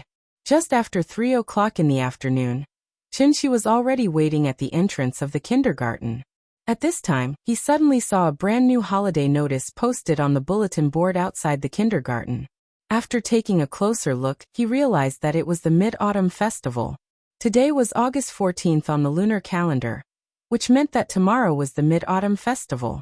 Perhaps because he had been wandering outside for too long, Chinchi never cared about the time after he returned to Earth. 500 years passed in a blink of an eye. For Chinchi, there was so much time that he began to feel numb. Originally, after a day of adjustment, the little fellow had readapted to the rhythm of the kindergarten. He did not expect that after only one day of class, it would be the Mid-Autumn Festival. A few days after the Mid-Autumn Festival, National Day would come. Holiday syndrome. Chinchi felt a headache just thinking about it. Therefore, he decided to take a few days off, and he had to ask her to follow the schedule of the kindergarten. After reading the holiday notice, Chinchi came to the wall that he had always liked to stand on. A person and a cat, as usual, looked at the playground of the kindergarten across the wall. However, today the teacher of the little fellow's class did not seem to arrange for them to play on the playground. So Chinchi did not see the little fellow for a long time. An hour later, a pleasant bell rang, and school was over. Chinchi stood in the crowd and lined up. As soon as he approached the school gate, he saw that the little fellow had been led by Teacher Wang to the rest area. Teacher Wang. Chinchi greeted politely, and Teacher Wang immediately took the little fellow's hand and walked over. A father knows his daughter best. Chinchi looked down at the little fellow and immediately found that something was wrong with her, so he frowned and asked, "Teacher Wang, what's wrong with her?" Teacher Wang smiled and did not have time to answer. At this time, the little fellow broke away from Teacher Wang's hand, trotted to Chinchi's feet, and then hugged his leg tightly. "Oh, you've been wronged?" Chinchi rubbed the little girl's head and quickly crouched down to pick her up. The little girl hugged Chinchi's neck and buried her face deep into Chinchi's shoulder. Chinchi gently patted the little girl's back and looked at Mr. Wang. He knew that Teacher Wang would give him a satisfactory explanation. However, Teacher Wang's next words made his expression change slightly. "Mr. Chen, Nian just got into a fight with other kids in the classroom." Nian fought with someone? At this moment, Chinchi's worldview seemed to have been refreshed. In his heart, Nian was the cutest, smartest, most obedient and most sensible child in the world. Moreover, she was still a girl. How could she fight with others? Teacher Wang had seen too many similar expressions on Chinchi's face, so she immediately explained. "She started it first, but we quickly stopped her." Well, this time, Chinchi was really shocked. Therefore, Chinchi immediately glanced at the little girl in his arms, reached out, and gently patted her butt. He asked, "Nian, is what the teacher said true?" However, after Chinchi asked, the little girl lay in his arms without saying a word. She did not even bother to lift her head. This uncooperative attitude confirmed the teacher's words. However, Chinchi was not a violent parent, so he immediately asked, "Teacher Wang, can you tell me what happened?" "Of course, this is my duty." Teacher Wang smiled and nodded. Then she said, "Today is the last day before the Mid-Autumn Festival, so the school will prepare some mooncakes for the children." In the process of distributing the mooncakes, she suddenly hit the child next to her, and then the two of them started pushing and shoving. After Teacher Li saw it, she immediately pulled the two of them apart. However, when we asked for the specific reason later, Nian did not say anything. The other only knew how to cry, saying that Nian hit him. Generally, when this kind of situation happens, we will inform both parents, hoping that the parents will guide the children correctly. After all, children spend the most time with their parents. Children around 4 years old were already exploring ways to interact with others. This process was like a child learning to speak. They would speak the human language with humans, and the animal language with animals. Therefore, the correct adult demonstration was very important. When a child knew right and wrong, It was possible to develop the ability to deal with problems and self-control in social conflicts. For children born in a normal environment and upbringing, physical contact and conflicts before the age of 6 were not malicious fights, but to express their emotions at the time. Therefore, when a child used physical contact to express their dissatisfaction, the adult needed to intervene as early as possible to guide them. Although Teacher Wang's words were a little tactful, Chunxi still understood. Therefore, he could only smile awkwardly. We did not find out the specific reason for the fight, so I hope that you can have a good chat with your child when you get home. Perhaps she was afraid that Chunxi would indiscriminately hit the child when he got home. So Teacher Wang quickly added, Nian Nian is a good child. I believe that she must have been wronged, so she impulsively used such an inappropriate way to vent her dissatisfaction. After saying that, Teacher Wang gently touched the back of the little girl's head. Then she said to the little girl earnestly, Nian Nian, your father is here. If you have any grievances, you can tell your father, but you must remember that you are not allowed to hit anyone in the future, okay? The little girl did not respond. Chunxi shook his arm and said in a low voice, Teacher Wang is talking to you. Be good, be polite. The little girl still did not raise her head, but she lay in Chunxi's arms and reluctantly made a sound, indicating that she heard it. I'm sorry, Teacher Wang. I will talk to her when I get home. It's okay. It's normal for a child to have been wronged.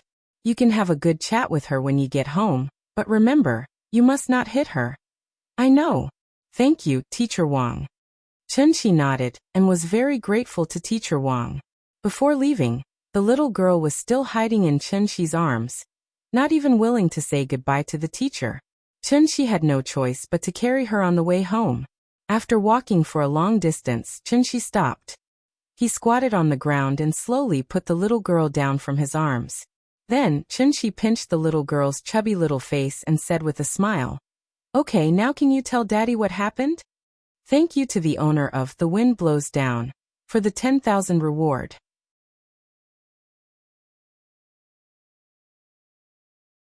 Chapter 78. On the street.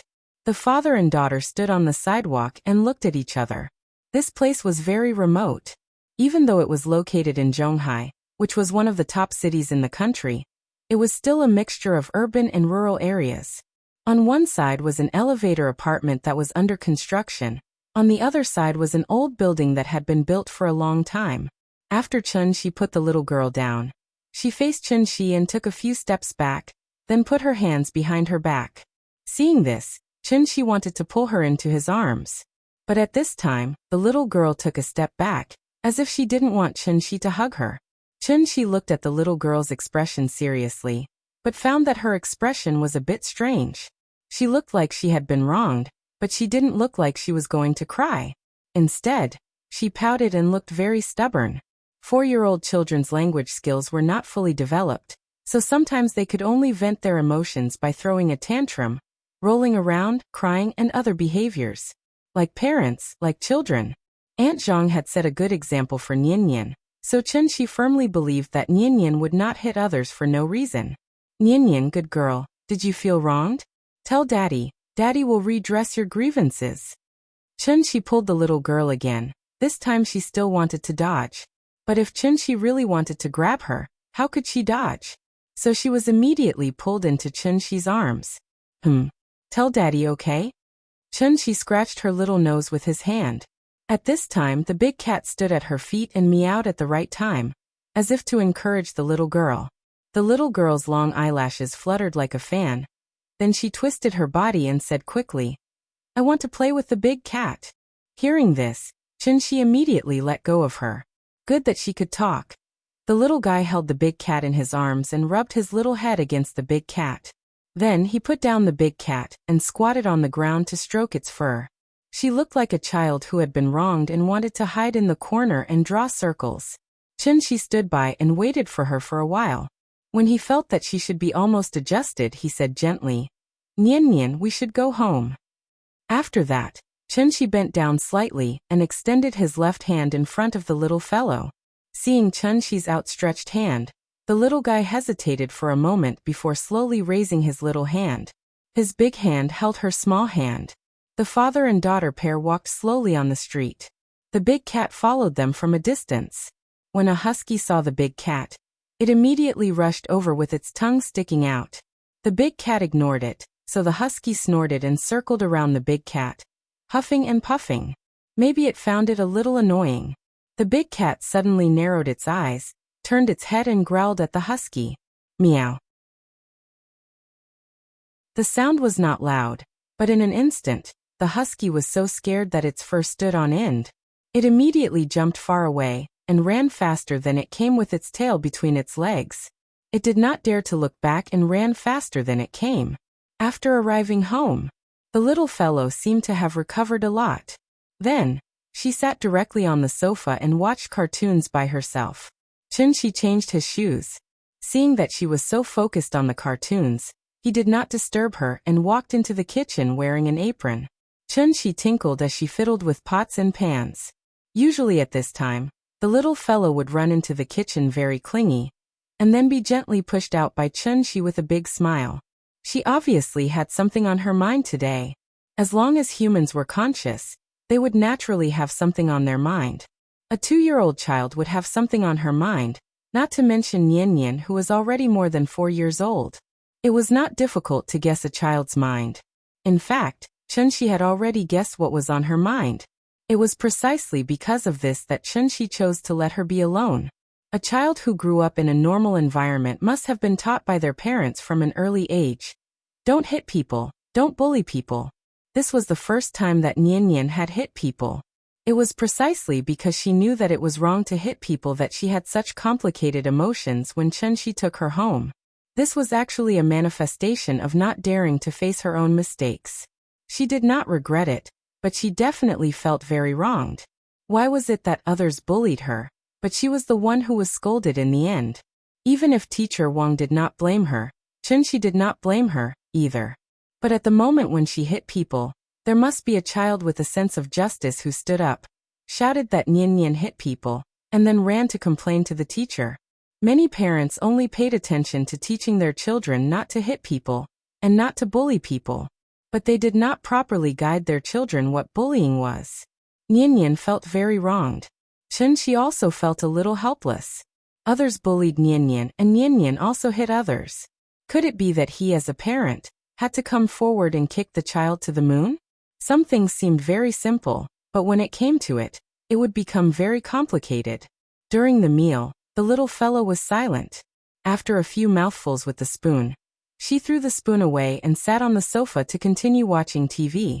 Seeing this, Chunshi also put down the chopsticks in his hand, then sat down and gently held her in his arms, and accompanied her to watch cartoons.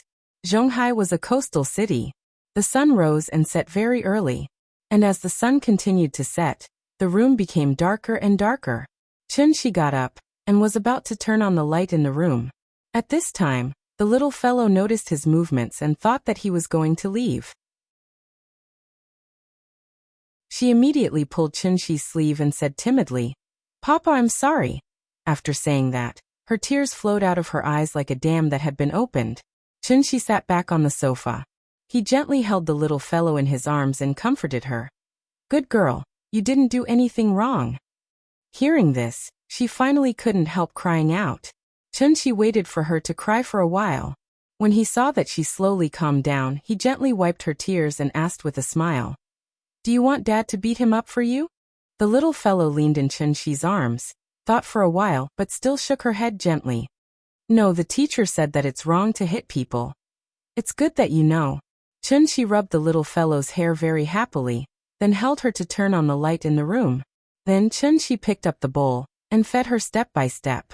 When she shook her head and said that she was full, Chunshi wiped the corners of her mouth, then turned the little fellow's body to let her look at him.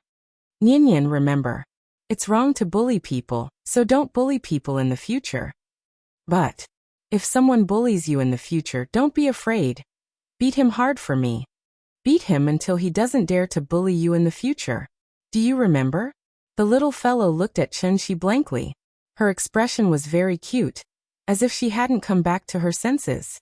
Looking at her cute little face, Chunshi couldn't help kissing her face. Night fell. It wasn't August 15th yet, but a full moon was hanging high in the sky. A smile appeared on the little fellow's face again. The father and daughter each occupied a swing, swaying and looking at the moon in the sky. Nian Nian, we don't cause trouble, but we're not afraid of trouble. This is what Grandma said. Who is Grandma? Papa, will Mama go to the moon? No. Why? Because Papa has been there.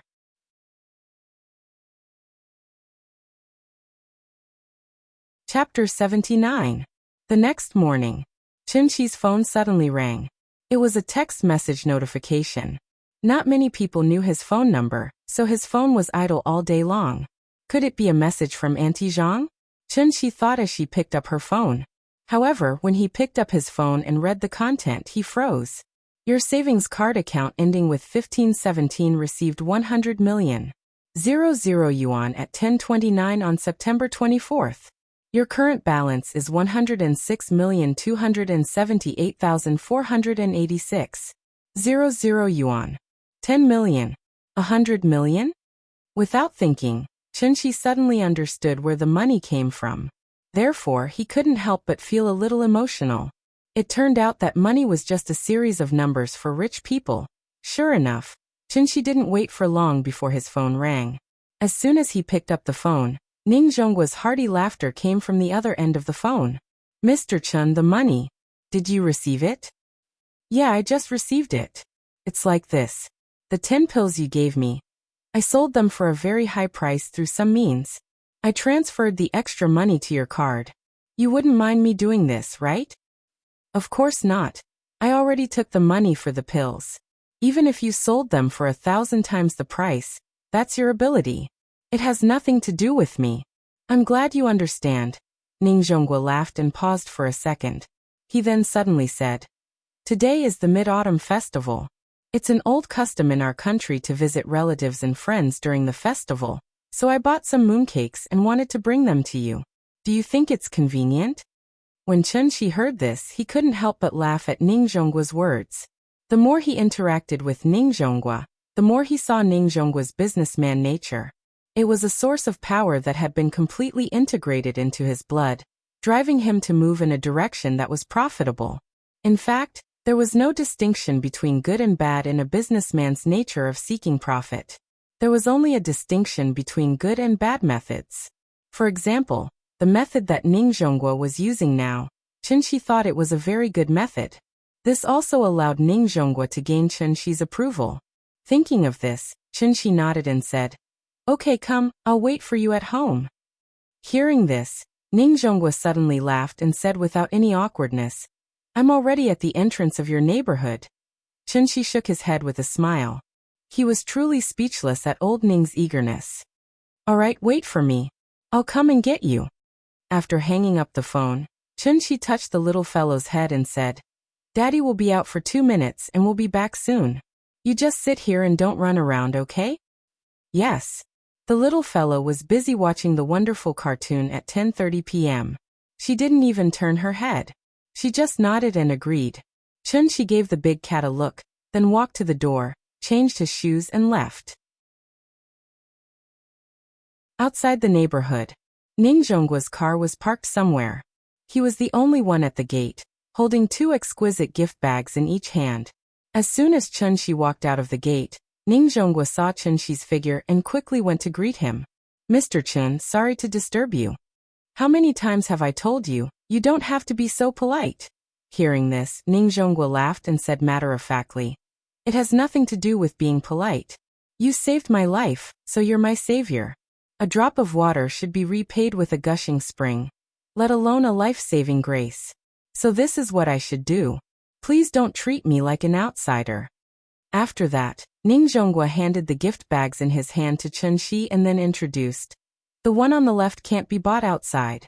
I specially went to Hong Kong to find a master to make it. It's a traditional palace craftsmanship. You have to taste it. You have children at home, so the one on the right is prepared for children.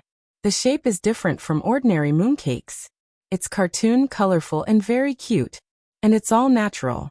There's absolutely no added color. I believe children will like it. Chenxi took the gift bags and thanked him with a smile. He then invited him to sit at home. However, Ning Zhonghua was a smart person, so he immediately shook his head and said very politely, I came here specifically to give you mooncakes. I don't have any other intentions, so I won't disturb you.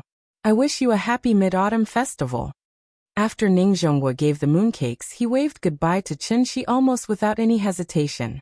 Chen Shi stood at the gate of the community and waited until Ning Zhonghua got into his old A6. Then he glanced at the van that was parked a few dozen meters away. Sure enough, after Ning Zhonghua got in the car, the van behind immediately started and then left far behind the A6. This is a bit interesting. Chen Shi held the gift bags and glanced at Ning Zhonggua's A6, then at the van behind it. He couldn't help but smile. Weisheng Pharmaceutical Drug Analysis and Inspection Center. A staff member in a white coat came to Su Wei with a report and said, Mr. Su, this is the composition test report of the pill. Please take a look. Su Wei took the report and looked at it. He found that it was full of words, and there were many professional terms that he couldn't understand at all. I don't understand these things, I only care about the conclusion. Just briefly explain it to me. Okay, Mr. Su. The staff member nodded, then simply explained in words that Su Wei could understand. After our detailed analysis and inspection, we learned that this pill is actually a simple Chinese medicine pill. The specific composition test report has been listed in detail. According to the formula, we speculate that this pill can only play the role of nourishing the body and replenishing the qi and blood. Hearing this, Su Wei's expression changed. He snatched the test report from the staff member's hand.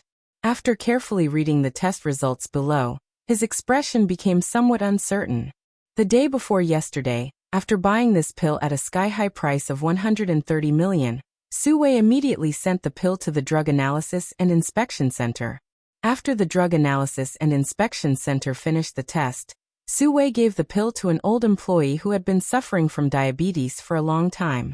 It had only been a day since the old employee had taken the pill. Today, when the staff did a full-body examination for him, they found that his fasting blood sugar level was lower than 6.5 millimoles per liter, almost returning to the level of a normal person.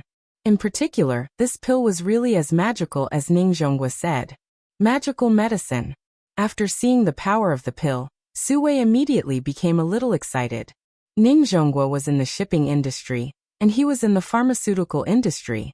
As long as he got the detailed test report, Su Wei was confident that the laboratory could replicate the exact same pill within a year. Because the comprehensive computer analysis was needed, the detailed test report was not available until now. However, after hearing the conclusion of the staff member, Su Wei subconsciously felt a chill in his heart. He finally believed Ning Zhonggua's words. Ning Zhonghua dared to use his own name as a guarantee. This pill was really something. A hidden master. 100 million for a pill, not expensive. Just as Su Wei was holding the test report and letting his imagination run wild, suddenly, his assistant ran over with the phone in his hand.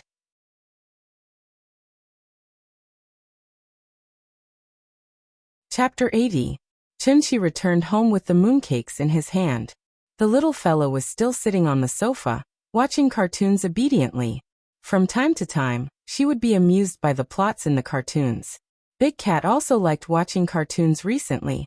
This fellow was very clever, but it was probably because it had stayed in the mountains for a long time and had not seen much of the world. Therefore, when the little guy was watching cartoons, it usually did not run around. Instead, it obediently lay beside the little guy and watched with the little guy. When he saw something happy, Big Cat would even rub his body against the little fellow. He was really becoming more and more like a cat. When Chen Shi came back, the gift bag in his hand immediately attracted the little fellow's attention. She didn't even watch the cartoon. She jumped off the sofa and ran over. "Papa, what did you buy?" As she spoke, she reached out to grab the gift bag. Seeing this, Chen Shi handed her the gift bag on the left. This gift bag was not heavy, but it was a little big. It was about the same size as Nike's medium-sized bag. She carried the gift bag with both hands back to the sofa. After throwing the gift bag on the sofa with some effort, she climbed onto the sofa and then knelt down to open the gift bag. After opening it, she took out a box from inside. The box was very beautiful. There were some cartoon characters printed on it. It looked very exquisite. The little fellow was immediately attracted. She could not wait to open the box. Inside, there were 12 mooncakes with various animal prints on them. These mooncakes weren't big and were slightly smaller than ordinary mooncakes. Furthermore, they were all of different colors, all of which were warm colors. Just looking at them was enough to whet one's appetite. After Chun-Shi put down the other bag, he came to the little fellow and sat down. Yo, the 12 zodiacs. Can you recognize the animals on them? I can recognize them. This is a horse, this is a monkey, this is a pig, this is a rabbit. The little fellow stretched out her small hand and pointed at each mooncake. Then she reported their names. Suddenly, she stopped and took the light yellow mooncake in her hand. This is a dragon. I am a dragon. It's mine. The little fellow held the mooncake and giggled. After saying that, the little girl didn't hold back and directly took a bite of it. She chewed 2 mouthfuls, but before she could swallow, she puffed up her cheeks and put the remaining half of the mooncake in front of Chun-Shi's mouth. Then she mumbled, "Papa, this mooncake is so delicious, you eat it too." Seeing this, Chun-Shi gently took a bite. Not bad. It tastes like cantaloupe. This mooncake was not a traditional mooncake. The outer shell was a little crispy, and when bitten, it would emit a milky fragrance.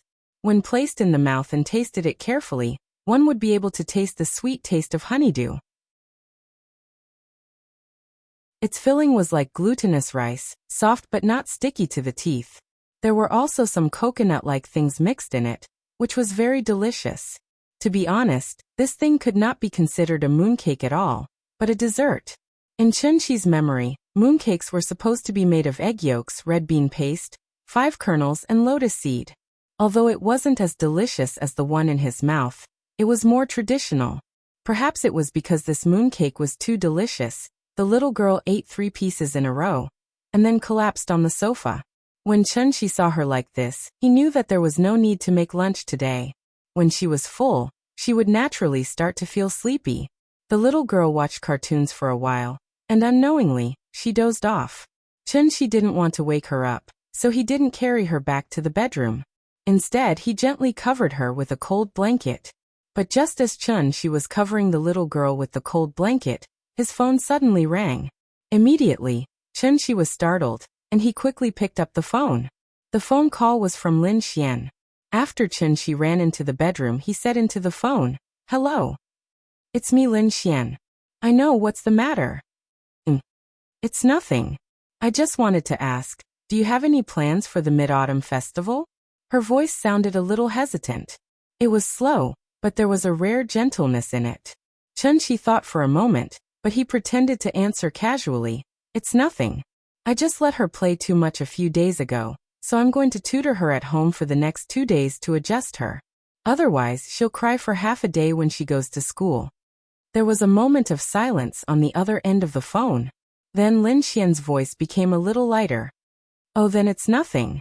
I wanted to ask you guys out for an outing. It seems like I can't. Then I'll ask someone else out. That's all. Happy festival.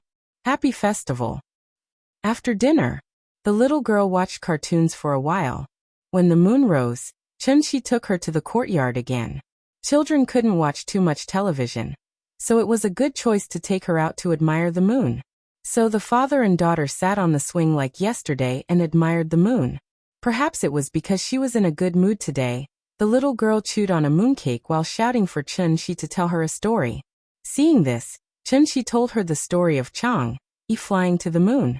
There were many stories about Chang-Yi, but the most popular one was that Chang-Yi was forced to swallow a medicine and became an immortal. She was trapped in the moon palace. According to the legend, when the descendant shot down the sun, the Queen Mother of the West gave him a medicine of immortality. The descendant gave the medicine to Chang-Yi for safekeeping. One day, the descendant's disciple, Feng Meng, took advantage of the descendant's absence and forced Chang-Yi to hand over the medicine of immortality. Chang-Yi refused, and Feng Meng threatened her life. In desperation, Chang-Yi had no choice but to swallow the medicine of immortality. The medicine of immortality was an immortal medicine, so Chang-Yi immediately became an immortal. She floated off the ground and flew towards the sky. This medicine was originally given to the descendant by the Queen Mother of the West. Although Chang-Yi became an immortal after eating the medicine of immortality, she couldn't be listed as an immortal. So she could only be trapped in the cold moon palace, never to see the descendant again. The little girl was young, but she seemed to understand the pain of yearning between a man and a woman. After hearing Chen-Shi's story, her little face scrunched up, and she kept muttering to herself, "Big sister Chang-Yi is so pitiful." Seeing this, Chen-Shi could only gently rub her little head. Actually, there was another version of the story of Chang-Yi flying to the moon. That was the version of Chang-Yi abandoning her husband and swallowing everything for herself. Because Chang-Yi didn't know that this medicine was only effective for the descendant, after swallowing it, she discovered that she was forever trapped in the moon palace. This was also a punishment given to her by the Queen Mother of the West. Of course, this version of the legend was a bit dark, so Chen-Shi didn't tell the little girl. The father and daughter pair swayed leisurely on the swing and admired the moon. Meanwhile, in the distance, in a small courtyard, a white-robed woman walked out of the pavilion and looked up at the full moon in the sky. She was dressed in a pure white dress, and under the bright moonlight, she was like a piece of white jade, shining brightly. The moonlight was like water, but it was also bone-chilling. Who could understand Chang-Yi's suffering? 10 frosty shadows turned the courtyard tree.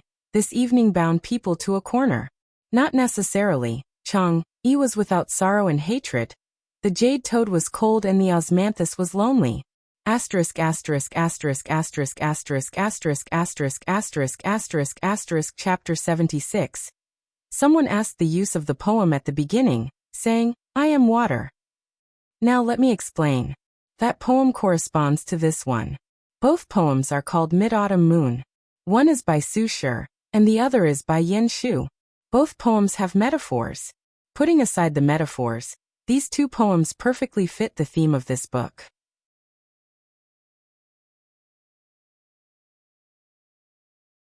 Chapter 81. With 100 million in cash, even in a first-tier city like Zhonghai, he could be considered rich. However, Chen-Shi did not seem to have the awareness of being rich. He was still busy buying groceries, cooking, washing clothes, and taking care of the children every day. He was completely the image of a standard housewife. Many people who had money would first buy a house, thinking that they should change to a better environment for their children to grow up in. Chen-Shi did not consider the issue of changing houses at all. There were mainly a few reasons. First of all, this was the house that he and Ying had worked hard to buy before he left, so he had deep feelings for this house. If there was a forced demolition, Chen-Shi might become the most powerful holdout in history. Second, other than the house being a little shabby, the sanitary environment was a little poor, and the surrounding facilities were a little lacking. What else was wrong with it? Most of the residents in the Kong residence district were not rich, so they might often quarrel over some trivial matters. However, if something really happened to a family, the kind of concern and help from the neighbors was not something the rich people who lived in a mansion alone could feel. Chen-Shi was very used to living here, so he did not plan to move at all. He did not even consider redecorating. After all, he used to live very comfortably in the cave, didn't he? But then again, in fact, even Chen-Shi himself did not realize that he was now completely integrated into this society. It was like returning to the feeling before he left. It was a feeling called life, which made him feel very comfortable every day. In the morning, after the little girl and Aunt Zhang had a video chat, Chen-Shi hugged her and asked seriously, "Nian, do you still want to go to kindergarten?" The little girl bit her finger and thought for a while. Then she said hesitantly, "I don't want to go." Perhaps she still remembered that she was the one who strongly requested to go to kindergarten, so she immediately said with some embarrassment, "You can go too." After that, she burrowed into Chen-Shi's arms. Seeing this, Chen-Shi could not help but smile and rubbed her little head. It was already far beyond Chen-Shi's expectations that she could endure until now. Children were always curious about things that they had never come into contact with before. It was the same in kindergarten. Nian used to be envious of other children who could go to kindergarten, but when she really went there, she found that kindergarten was actually not a very fun place. She could play once or twice, but if she did it every day, how could she not get tired of it? In fact, Nianyan's kindergarten was still okay. Teacher Wang was very responsible, and the arrangement of their curriculum was very scientific. There was not too much content that was beyond the syllabus. It was unlike some kindergartens where children were taught addition and subtraction within 10 in the middle class. Addition and subtraction seemed very simple, but in fact, it was a first-grade lesson arranged by the education committee. It was knowledge that only first-grade children needed to know. The reason why kindergartens taught this was because many parents now had the illusion that if their children did not learn it in advance, they would lose at the starting line. Therefore, under the strong request of some parents, many children who were not even 4 or 5 years old could already recite the positive numbers within 100 and the negative numbers within 100 smoothly. This also made the parents feel complacent, thinking that their children were the smartest. But in fact, this was the result of forcing children to remember, and not the result of children actively understanding the memory. In other words, this kind of education method was actually wrong. Except for a very small number of geniuses, normal children were basically at the perception and action thinking stage before the age of 3. From the age of 3 to 6, they were at the concrete image thinking stage. It was not until the age of 6 that children entered the early school years. For example, memorizing mathematical formulas, English words and sentences, Tang and song poems, and mathematical formulas were all learning that emphasized memory. Learning too early was harmful and not beneficial. Why was this? Because children's brains were very malleable. Letting children learn by rote too early would greatly reduce the malleability of the brain, and thus affect the child's imagination. In addition, forced memorization would also increase the child's psychological stress and reduce the child's interest in learning. When the child really started learning in the first grade, semester fatigue would suddenly appear, and the child would not have the heart to learn at all. The young brain needed balanced development. Although the simple memory early development of the child's left brain, it inhibited the development of the right brain, hindering the full development of the brain. Chunxi did not understand these things very well. His idea was actually very simple, and that was to create a comfortable and happy childhood for Nianyan. Chunxi did not ask Nianyan to go to Tsinghua University or Peking University, so compared to grades, Chunxi was more concerned about whether he could create the right values, outlook on life, and worldview for Nianyan. In this era, the right values were more important than anything else. Don't do evil, don't be cheap, don't be a saint, don't be promiscuous, confident but not arrogant, strong but not stubborn, clear distinction between right and wrong, fair and objective when looking at problems, decisive and not sloppy when finding a problem. It took 10 years to build a tree, but 100 years to cultivate people. Chunxi had a long way to go. After thinking carefully for a while, Chunxi held the little fellow and asked gently, "Since you don't want to go to kindergarten, then don't go, okay?"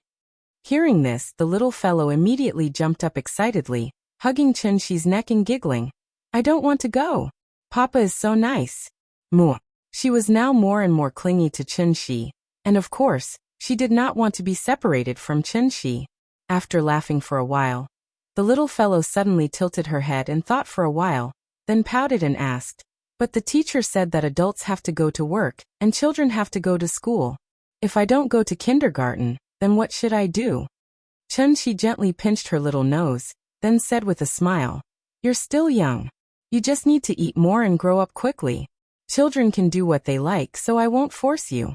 Since you like to play so much, I'll take you to Shangjing, okay?" "Where is Shangjing?" "Shangjing is the capital of our country. There are the Forbidden City, Tiananmen Square, and the Great Wall there. Do you want to see it?" Hearing this, the little fellow was immediately interested in Chunxi.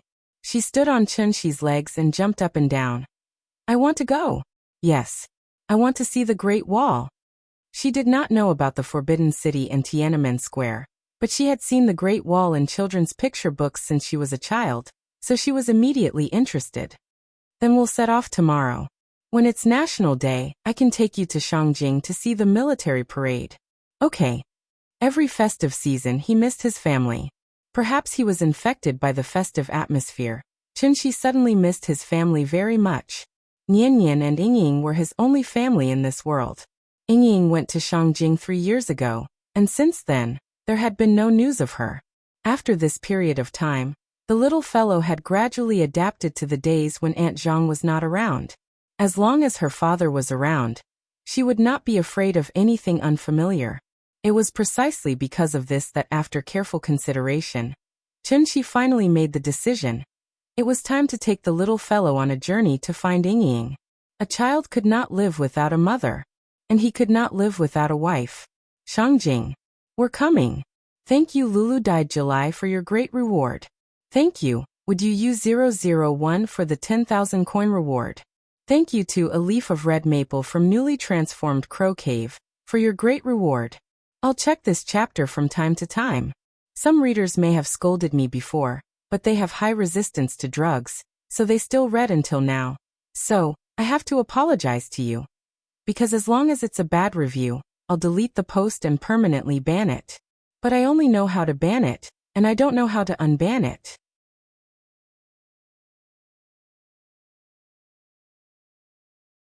Chapter 82.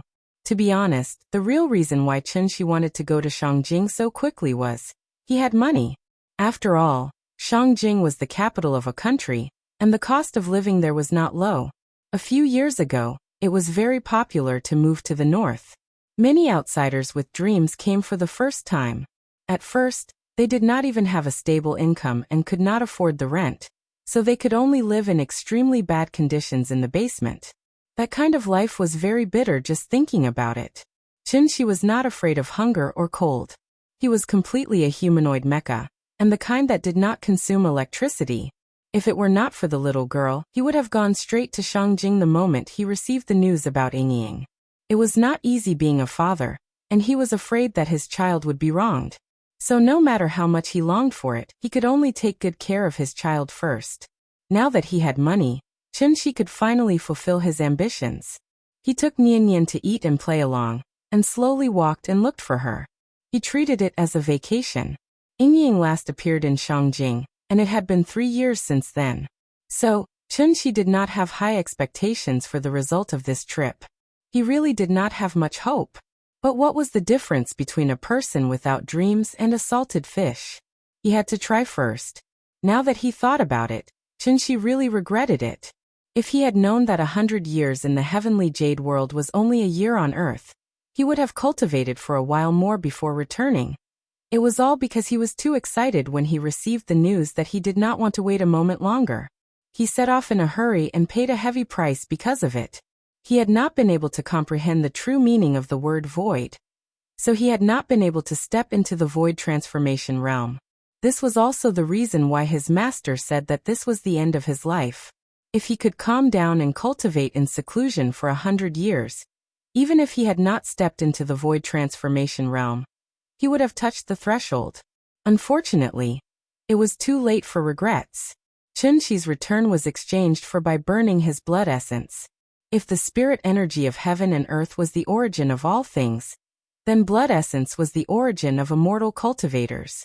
Using a forbidden technique to burn his blood essence to obtain a cultivation that was far beyond his current realm was a helpless choice to destroy his future. Chunxi didn't really care about his future. He was just regretting that he could no longer use his spiritual sense. Otherwise, with his cultivation level, why would he need to go through so much trouble to find someone? The next morning, the flight was booked for 2:40 p.m., first class. Therefore, after breakfast, Chunxi was very cooperative and sang, "Where are we going, Daddy?" with the little girl. The father and daughter were singing happily when suddenly, there was a light knock on the door. Chunxi frowned and glanced at the door, but he did not immediately get up to open it. The little fellow was sitting beside Chunxi. When she heard the knock on the door, she immediately shouted excitedly, "Someone is knocking on the door! Someone is knocking on the door!" Chunxi did not move, and the little fellow immediately became anxious. She quickly shook his arm and shouted, "Papa, someone is knocking on the door. Open the door." "Got it." Chunxi pinched her little face. Only then did he get up and open the door under the little fellow's constant urging. There were 3 people standing outside the door. A middle-aged man in his 40s. Behind the middle-aged man stood 2 big men in black suits, who were obviously bodyguards. After seeing Chun-Shi open the door, the middle-aged man turned his head to the 2 bodyguards and said, "You go down and wait for me." After that, the middle-aged man turned his head and looked at Chun-Shi. He asked enthusiastically, "Excuse me, are you Mr. Chun-Shi?" "Yes, I am. What's the matter?" "Oh, hello, it's like this." The middle-aged man laughed and said politely. After a pause, he continued to ask, "I want to take the liberty of asking you a question. Excuse me, do you know Ning Zhonghua?" After that, the middle-aged man stared at Chun-Shi's expression, as if he wanted to see something from his face. However, Chun-Shi's answer was somewhat out of his expectations. It seemed that he did not mean to hide it at all. Chun-Shi nodded directly and replied, "Yes." The middle-aged man was stunned. He did not expect Chun-Shi to admit it so quickly. However, he was also experienced, so he immediately laughed and said, "That's great. Hello, Mr. Chen, my name is Su Wei. I've been friends with Ning Zhonghua for many years." After that, Su Wei laughed and extended his right hand to Chun-Shi. Out of politeness, Chun-Shi shook his hand. Su Wei saw that Chun-Shi's attitude towards him was quite friendly, so he looked around. After confirming that there was no one else around, he said mysteriously, "Mr. Chen, I have something to talk to you about. I wonder if you're free now?" After that, Su Wei glanced behind Chun-Shi, hinting that he wanted to enter the house. However, Chun-Shi had no intention of letting him in. He said directly, "The family next door went out for the Mid-Autumn Festival yesterday. If you have anything to say it here." Listening to his tone, he seemed to be a little impatient. Seeing this, Su Wei could only look around again and said in a low voice, "I'm here this time mainly to talk to you about the pill, so it might be a bit inconvenient to talk here." Hearing this, Chun-Shi suddenly laughed. After he looked at Su Wei from head to toe, he looked at Su Wei and said, "You're very good. Yesterday Ning Zhonghua just delivered the mooncakes and today, Su Wei came looking for him." It had to be said that Su Wei was really good at finding people and analyzing information. As a businessman, Su Wei was obviously a successful businessman. Su Wei smiled politely. Just as he was about to say something, Chun-Shi continued, "This pill is for sale to anyone. I can sell it to you for 10 million per pill. However, you still need to help me find someone. How about that?" Su Wei was a little confused. He felt like this young man in front of him was a bit too direct. He was so honest that he began to wonder if this person was a liar. Chun-Shi was a secret weapon for Ning Zhonghua. So except for Zhang Jiada, Ning Zhonghua never mentioned Chun-Shi to anyone. But unfortunately, Ning Zhonghua was just a businessman after all, not a senior government official. So he couldn't hide a secret at all. Therefore, Su Wei easily learned about the existence of Chun-Shi from the driver. Although the price was a bit high, everything was worth it. When Su Wei learned from the driver that Ning Zhonghua respected a young man very much, he immediately sent people to investigate this young man. Although he was still a little uncertain whether the pill in Ning Zhonggua's hand was obtained from this young man. But there was no doubt that this young man was definitely not simple. Therefore, Su Wei immediately came to visit. What he didn't expect was that this young man actually admitted it directly, and even made his request directly. Chun-Shi waited for a while. Seeing that Su Wei didn't immediately answer after listening to his request, he frowned and asked, "Is there a problem?" Su Wei just hesitated out of caution. Seeing that Chun-Shi was urging him, he immediately nodded and said, "No problem." What a joke! That pill in Ning Zhonggua's hand was sold for 100 million. But Su Wei also knew that 100 million for one pill was the price Ning Zhonghua got through the auction. Once the second batch of pills came out, everyone would understand that this pill could be mass-produced. Naturally, it wouldn't be sold at such a high price. Su Wei thought that although it couldn't be sold for 100 million, 30 to 50 million shouldn't be a big problem, right? This was a good deal. Seeing that Su Wei agreed, Chun-Shi nodded and then shouted into the house, "Big cat, help me get the small white bottle on the table." Then in front of Su Wei's stunned expression, Chun-Shi slowly took the small bottle from the big cat's mouth and handed it to Su Wei. 10 pills, 100 million, when will it be paid? Old Tai, you rewarded me with 100,000 coins for 20 chapters? Rich. Unfortunately, I can't eat it, unless I kill Zhao Yuan's entire family to get enough.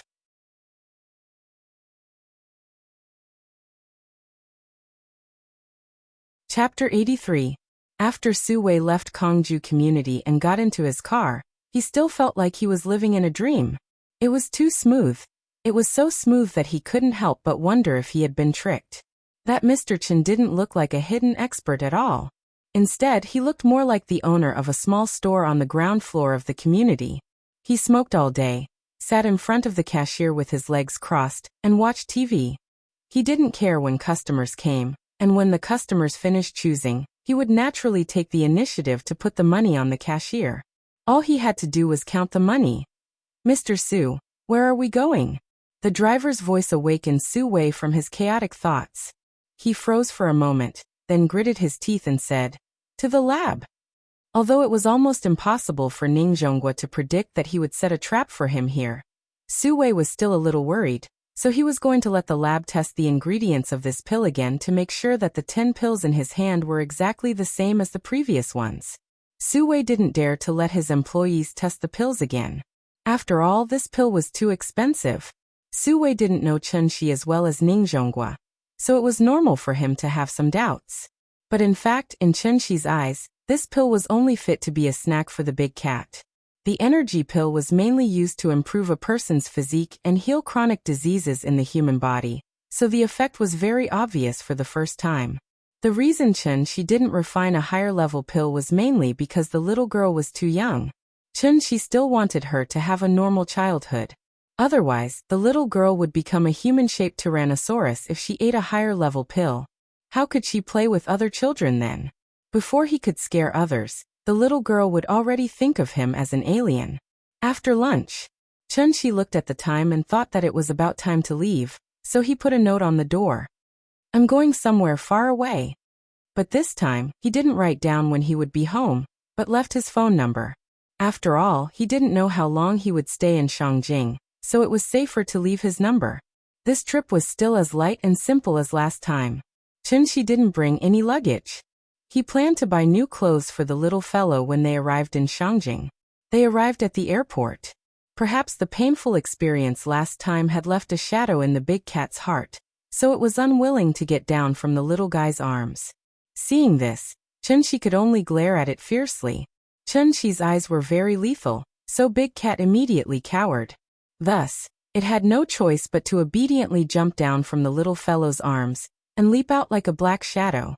Even though both Shangjing and Zhonghai were international first-tier cities, there was still a clear difference between them.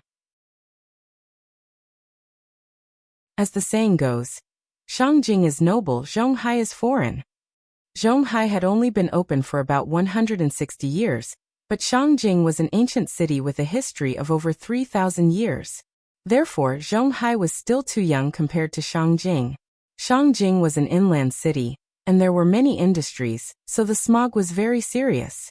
However, Chen Shi chose a good day, because it was almost National Day, so the factories near Shangjing began to arrange to stop work, ready to give the city a chance to breathe. This also allowed the father and daughter, who had just arrived in Shangjing, to see the blue sky and white clouds. The autumn air was refreshing, and the hall was full of ginkgo trees. After getting off the plane, Chen Shi carried the little fellow in a taxi and went straight to the hotel. Shangjing received more than 200 million tourists a year. It was a very developed tourism city, and now it was the Mid-Autumn Festival, so Chen Shi searched for a long time before he found a 5-star hotel with empty rooms near the Summer Palace. The hotel was called Pear Garden, and the architectural style leaned towards the ancient Chinese style. As soon as the father and daughter walked into the hotel, it was as if they had arrived at an ancient palace. There were pavilions, corridors, cornices, and arches everywhere. It really had a special charm. The little fellow had been in Zhonghai for a long time, and suddenly came to a place full of cultural heritage, and was deeply attracted in an instant. The cost of living in Shangjing was much higher than in Amei, so the same high-end villa suite, the same single-family courtyard, the price of the Pear Garden was as high as 18,000 yuan. There was no hot spring in this courtyard, So the little fellow pouted and was very unhappy. But when she walked into the room and came to the master bedroom, she immediately became excited and jumped onto the bed, and then happily rolled on the bed. It was a frame bed with a moon cave door, and there were red sandalwood dragons on the 4 pillars. In addition, the size of the bed was obviously much larger than an ordinary bed, so it looked a bit like the bed of an emperor. The little fellow seemed to like this smell, so she was unwilling to get up from the bed. Perhaps the flight was tiring. The little fellow lay down for a while, and actually fell asleep just like that. Seeing her comfortable appearance, the big cat also jumped onto the bed, and then curled up next to the little fellow to take a nap. She glanced at the little fellow, and then gently covered the little fellow with the quilt. He silently sat at the end of the bed, quietly looking at the little fellow's sleeping face. After an unknown amount of time, the sun had already set, and the little fellow slowly woke up. She sleepily rubbed her eyes, and then seemed to be frightened by the dim room, and quickly sat up with her hands supporting her. When she saw Chun-Shi sitting next to her, she pouted and said, "Papa, I'm hungry." Hearing this, Chun-Shi immediately smiled and hugged her in his arms. After washing her in the bathroom, he took the little fellow to the Pear Garden restaurant. Because of the special status of Shangjing, Shangjing cuisine could be said to be a collection of national culinary skills. Not only could they make the incomparably extravagant Manchu Han Imperial Feast, but they could also make delicious and inexpensive folk snacks. Shangjing roast duck was the model of Shangjing cuisine. With its bright red color, tender meat, mellow taste, and fatty but not greasy characteristics, it was known as the world's most delicious dish. The little fellow held a drumstick in each hand, and chewed until her mouth was full of oil. The big cat looked at the little fellow's intoxicated eating manner, and immediately its appetite was aroused. It eagerly squatted on the chair next to him, and its saliva almost flowed out. But Chun-Shi was busy taking care of the little fellow, and did not have time to pay attention to it, so the big cat hesitated for a moment, and under the incomparably surprised gaze of the waiter, it jumped onto the table by itself, and began to gnaw on a chicken wing. This family was really strange, daring to have a pet with a child, and even allowing pets to be at the table. After dinner, it was almost 8 o'clock in the evening, so Chun-Shi could not take the little fellow to the summer palace. Back in the courtyard, Chun-Shi sat on the rocking chair with the little fellow in his arms. Chun-Shi did not tell the little fellow the purpose of this trip. In fact, he was afraid that after he said it, the little fellow would have expectations. Because of expectations, there would be disappointment. Chun-Shi did not want to disappoint Nian. He also did not want to disappoint Ying. So no matter what, he had to find Ying. Even if he had to turn Sijio City upside down.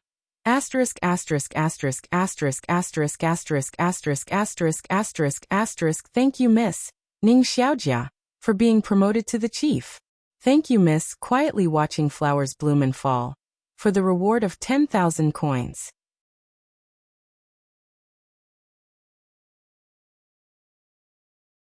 Chapter 84. Shangjing used to be called Sijio City. In ancient times, Shangjing City was divided into the Outer City, Inner City, Imperial City, and Forbidden City. What was Sijio City? In fact, it was the 4 gates of the Imperial City and the 9 gates of the Inner City. The 4 gates of the Imperial City were Tian and Men, Di and Men, Dong and Men, and Shi and Men. The 9 gates of the Inner City were Dong and Men, Shi and Men, Chaoyang Men, Fu and Men, Chongwen Men, Xuanwu Men, Dexing Men, Anding Men, and Qian Men. These gates were very famous. Even people who had never been to Shangjing might have heard of them from newspapers and television.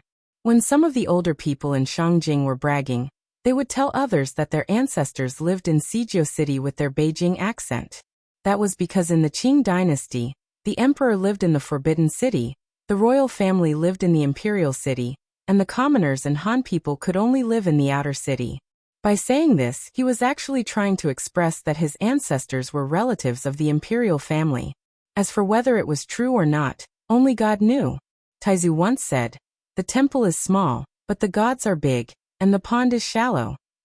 However, that was decades ago. Shangjing's pond was not shallow now.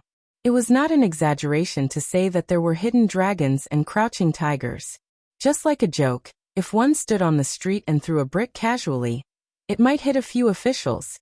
After all, this was the capital, and also a famous historical city that had been passed down for thousands of years. The magnificent history had been blown away by the wind and rain, and the world had changed, but Shangjing's majestic city still stood there. This was the origin of its unique charm.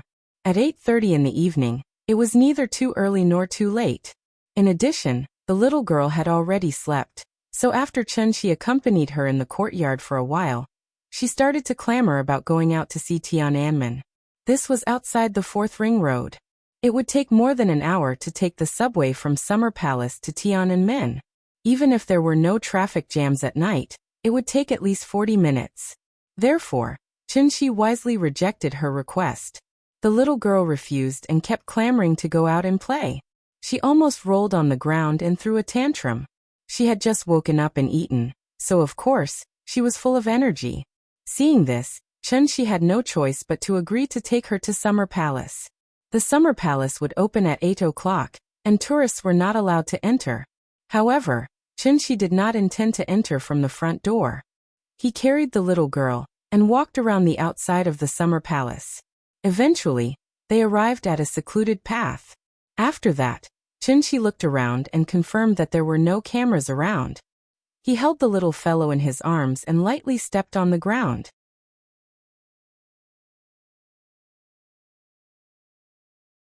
There were 3 small islands in Summer Palace. Chunxi was now near the Mirror Pavilion Island. The place that the little fellow wanted to go to was the Mirror Pavilion. Most of the scenic spots in Summer Palace were concentrated on the Longevity Mountain in the north. Looking from afar, one could see a scene of bright lights. The Mirror Pavilion was originally a watchtower to prevent villagers from entering. However, during the reign of Emperor Guangxu, because there was no money to repair the Mirror Pavilion that was destroyed by the British and French army's heavy artillery, the remaining materials were dismantled for other purposes. Since then, the Mirror Pavilion had become a deserted island in the water, and had never been repaired. The weather in Shangjing was good recently. In addition, it was the Mid-Autumn Festival, so the moon had been rising for several nights in a row. Chunxi carried the little fellow to the lake, and used his hand to scratch her nose. Then he smiled and asked, "Daddy will show you a magic trick, okay?" "Okay. I want to see a magic trick." Hearing this, Chunxi nodded and prepared to play a magic trick to tease her. But then Chunxi seemed to have thought of something and hurriedly said to the little fellow seriously, "This is a magic trick. If you want to learn, Daddy can teach you in the future. But before you learn it, don't do what I do. It's very dangerous, do you understand?" Hearing this, the little fellow immediately nodded in agreement like a chick pecking at rice. "I know, I won't learn it secretly. I'll only learn if Daddy teaches me. Good girl." Chunxi gently patted the little fellow's head. Then, under the little fellow's slightly dazed gaze, he slowly stepped on the water. People can walk on water?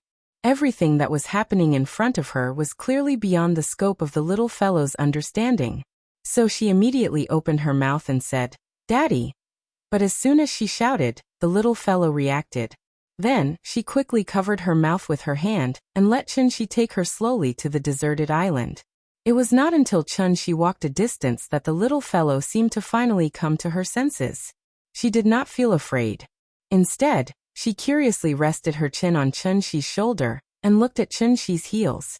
She saw that every time Chunxi took a step, there would be a circle of faint ripples on the surface of the lake. The night breeze blew by Kunming Lake, and the moonlight shone on the surface of the lake, making it sparkling. Chunxi held the little fellow.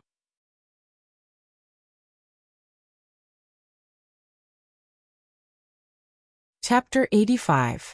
The Pavilion of Mirrors was located on the west bank of Kunming Lake, commonly known as Tuanqing.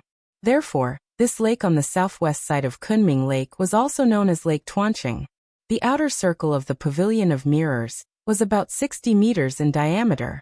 It was a circular water fortress. Unfortunately, it was destroyed during the reign of Cixi. Now, only a desolate island of ruins remained. Lake Tuanqing was the destination of the south to north water transfer project. It was also the main source of drinking water in Shangjing. Because there were too many people who came here to swim, in order to protect the water source, The government could only pay the price of destroying the summer palace and depriving the tourists of the view. They invested tens of millions to increase the height and increase the fence to prevent tourists from entering. Thus, it was difficult to recreate the scenery of Lake Tuancheng. There were no private cruises on Kunming Lake. Therefore, if one wanted to get to the Pavilion of Mirrors, they could either secretly swim over the fence or wait for the lake to freeze in winter and step on the ice to get there. This place had been sealed for a long time. It was indeed a bit desolate. In addition, it was already late. The lush trees on the island blocked most of the moonlight. Therefore, it looked gloomy and was especially scary. Chun-Shi carried the little girl and gently stepped onto the Pavilion of Mirrors. What he saw was a burnt tree. Its mottled shadow echoed with the scarred city wall behind it. Through the gaps between the tree roots, he could see the shadow of the Jade Spring Mountain Pagoda in the distance. This place was too remote and gloomy. Therefore, the little girl immediately became afraid. She could only shrink into Chun-Shi's arms as much as possible. Her small hands hugged Chun-Shi tightly. Her palms were cold. This also made Chun-Shi frown slightly. He originally thought that the Pavilion of Mirrors was a good place. He didn't expect to find that it was just a desolate ruin. It was not good to scare the child. Therefore, Chun-Shi gently placed his left hand on the little girl's head. He carried her and prepared to leave. However, before leaving, Chun-Shi suddenly raised his head and looked thoughtfully at the abandoned city wall that was more than 10 meters high. He then stepped on the water again and slowly left. Back at the hotel, the little girl was a bit unhappy. She was probably frightened. Even when Chun-Shi said that he would play games with her, she was not interested at all. Chun-Shi had no choice but to hug her and sit on the bed. Then he told her Andersen's fairy tales. The story wasn't important. What was important was that her father was by her side. Therefore, the little fellow wrapped herself in the soft quilt and lay in Chun-Shi's arms, listening to his long-winded story. Finally, she slowly relaxed and fell into a deep sleep. The next day before dawn, perhaps because she was frightened last night, the little girl seemed to be having a nightmare. Before she woke up, she waved her little hands and murmured in a daze, "Papa, Papa, Daddy is here." Chun-Shi was sitting cross-legged beside her. When he heard her cry, he immediately checked on her condition. Then he placed his hand on the little fellow's forehead and said softly, "Daddy is here. Baby, don't be afraid, don't be afraid." Perhaps Chun-Shi's comfort was effective. The little girl hugged Chun-Shi's wrist, then changed her position and continued to sleep. Chun-Shi's wrist was grabbed by her, so he couldn't move casually. So he could only maintain this awkward position and quietly look at the little girl's sleeping face. His eyes were very gentle, full of a kind of fatherly love. Zhonghai, Jin City Villa. In Ning Zhonggua's study, Mr. Hu sat on the sofa quietly, waiting for Ning Zhonggua's reply. He had been with Ning Zhonggua since he was 18 years old. Now it had been more than 20 years. As for him, he had slowly climbed up the ladder to become the vice president of the Zhonghai Ocean Group from his position as a storekeeper. Mr. Hu's education level was not high. After dropping out of junior high school, he came out to work. If it weren't for Ning Zhonggua's promotion, he would not have been able to get to where he was today. Therefore, in Mr. Hu's heart, Ning Zhonggua was his benefactor, and also his benefactor who gave him a chance to prove his value in life. After listening to Mr. Hu's report, Ning Zhonggua frowned slightly. After careful consideration, Ning Zhonggua asked, "Are you sure the news is true?" Mr. Hu immediately nodded and said with certainty, "It's absolutely true. Su Wei must have Mr. Chen's elixirs, but I'm not sure how many he has for the time being. How did he find Mr. Chen?" After saying that, without waiting for Mr. Hu to answer, Ning Zhonggua suddenly seemed to think of something. He suddenly shook his head and laughed. After gently shaking his head, he sighed as if he was deeply moved. "Other than you, only old Lu and Qiu Tong know about Mr. Chen's existence. Yesterday, Mr. Lu suddenly took a long leave. I really thought he had something urgent to deal with. I really didn't expect that Mr. Lu would betray me one day." Mr. Hu did not speak. Although he was the vice president and old Lu was the chauffeur, old Lu had more experience than him if they were to compare. Ning Zhonggua would never mistreat his confidants. Mr. Hu wanted to climb up the ranks, so Ning Zhonghua let him sit in the vice president position.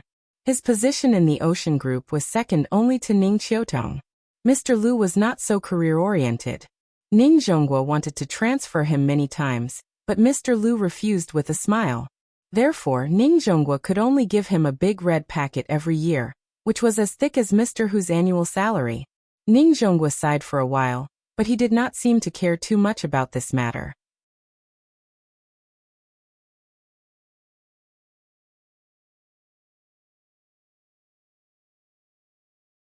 Chapter 86. Shangjing Mintai Affairs Investigation Center. Just from the name alone, this place seemed to be very powerful. But in fact, this was a so-called private detective company. The illegal kind. In 1993, the Ministry of Public Security issued a notice prohibiting any unit or individual from opening various forms of civil affairs investigation, security affairs investigation, and other private detective agencies. The prohibited services included handling civil and economic disputes, debt recovery, security and technical consulting, investigations involving personal privacy, and so on.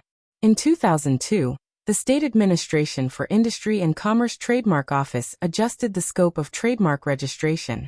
The original 42 categories of goods and services were expanded to 45 categories. Among them, the new permitted registration categories included the provision of private bodyguards, detective companies, and security services such as search and investigation. Therefore, many detective companies even had a formal registered trademark of private detective. However, a strange thing happened. The State Administration for Industry and Commerce allowed the registration of trademarks, but it did not mean that the ban on private detective had been lifted. It was precisely because of this that private detective was still an illegal industry. The reason why the Ministry of Public Security prohibited it was mainly because private detective investigations were likely to touch on other people's privacy. Moreover, the evidence and materials provided by private detectives were not credible, and there was even the possibility of falsification. The state prohibited it, but the consumer market had a huge demand. Therefore, in recent years, there were more and more private detective companies with names such as consulting companies, public affairs investigation centers, and public affairs investigation centers. These companies that called themselves public affairs investigation agencies had a wide range of services, including search, emotional loyalty investigation, child behavior monitoring, recovery of large debts, whereabouts investigation, credit investigation, intellectual property investigation, as well as anti-counterfeiting and protection of rights, economic intelligence investigation, and so on. If private detectives wanted to complete their business, they could only use methods such as tracking, stalking, and candid photography to obtain the corresponding evidence. However, this kind of evidence collection method would inevitably seriously infringe on the privacy of the investigated person, and may even endanger the normal production and living order of other people, causing innocent victims. Therefore, it was prohibited by law. Article 42 of the Public Security Administration Punishment Law clearly stated that peeping, candid photography, eavesdropping, and spreading other people's privacy would be detained for not more than 5 days, or fined not more than 500 yuan. If the circumstances were serious, the detention would be more than 5 days but less than 10 days, and a fine of not more than 500 yuan could be imposed. It was precisely because of the fear of public security agencies that many detective companies were secretive about their business. The company's address and contact information were often changed, and it was difficult to find. Naturally, it was very mysterious. As one of the leading private detectives in Shangjing, Feng Mintai was not as low-key as the average person. He had his professional dignity, and was determined to be the spokesperson for the private detective industry. Therefore, after he became famous, Feng Mintai moved his company to a 5A grade office building and swore that he would never be like a rat in the gutter, hiding all day long. Of course, his company's main business was consulting, not private investigation. On this day, Feng Mintai welcomed a group of strange customers. A man who looked to be less than 30 years old was holding a 4 or 5-year-old little girl in his arms. The little girl was holding a black kitten in her arms. Feng Mintai originally thought that it was some kind of custody dispute, so he didn't bother and just sent someone to receive them. However, less than half a minute after the receptionist left, he scrambled over, saying that it was a big client and that he needed to attend to him personally. Feng Mintai had not personally received a customer for many years. After all, he was now a successful person with a certain social status. If he wanted to receive them personally, they had to be well-known figures in the legal world or leaders of public security organs. However, since the client had requested it, there was no harm in meeting him. However, Feng Mintai walked into the reception room calmly and sat opposite the man with a strong aura. The man's first sentence immediately scared him so much that he couldn't help but stand up. 10 million to help me find a person. If you really can't find him, it's okay. As long as you can provide me with useful clues, a clue for 1 million. How about that? 10 million to find a person. Even if he couldn't find the person, as long as he could provide clues, a clue was worth 1 million. Was this a police warrant? Feng Mintai had been in the business for so many years, but he had never seen such a big client. How was this a client? This was a King God of Wealth. How much did he earn per month to support an employee? The cost of living in Shangjing was not low. Feng Mintai offered the basic employees a basic salary of 4,000. If there was business, he would receive a commission based on the business unit price. Because of the special nature of the work, the employees would receive a living allowance of 200 yuan per day during the performance of the business. Even so, taking everything into account, how much was an employee's monthly salary? 50 million. Feng Mintai could immediately pull out a reinforced company of people to serve the God of Wealth in front of him. Moreover, their industry was different from other industries. The industry had frequent exchanges, and there was no competition among the same industry. Similar to the business of finding people, when he received a commission, his colleagues from all over the country would take the initiative to disclose relevant clues to him. Then he would distribute the information to his colleagues. Wasn't it difficult to find a person who owed money and ran away, hiding in a small county town? But didn't they also catch one accurately? Finding people was too easy. Therefore, even with Feng Mintai's current self-cultivation, he was so excited that he almost jumped up. Their industry usually required a deposit of 20%. However, because the contract amount was too large, Feng Mintai only symbolically asked for a deposit of 100,000 yuan. Then he patted his chest and promised that he could definitely find this person. The God of Wealth seemed to be very satisfied with Feng Mintai's professionalism. After listening to his bragging, he decisively paid the deposit, then carried the child and prepared to leave. Seeing this, Feng Mintai immediately called for 2 lackeys. The 3 of them escorted the God of Wealth all the way downstairs. Then, they nodded and bowed as they respectfully sent the God of Wealth off. After the God of Wealth left, one of the lackeys asked with a little doubt, "Boss, who is that? Didn't you say that we have to pay attention to style now? Why do I feel that our behavior just now was very degrading?" Hearing this, Feng Mintai jumped up and slapped him on the back of the head. Then he shouted loudly, "Degrading, degrading. What else do you know other than cutting people? That's the God of Wealth, my grandpa, and also your grandpa. Do you understand? Learn from me, all of you. Let's go up and have a meeting.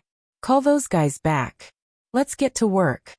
After explaining the task to Feng Mintai, Chunxi took the little girl straight to Tiananmen, ready to play in Shangjing.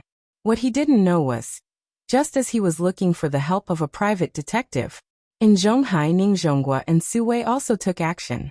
2 big networks were launched from 2 super first-tier cities in Wuxia at the same time. They were bound to find that person for him. Brother, don't rush me. The big plot is about to unfold. It's not like the previous small plot. Let me adjust the plot properly. After all, quality is more important than quantity.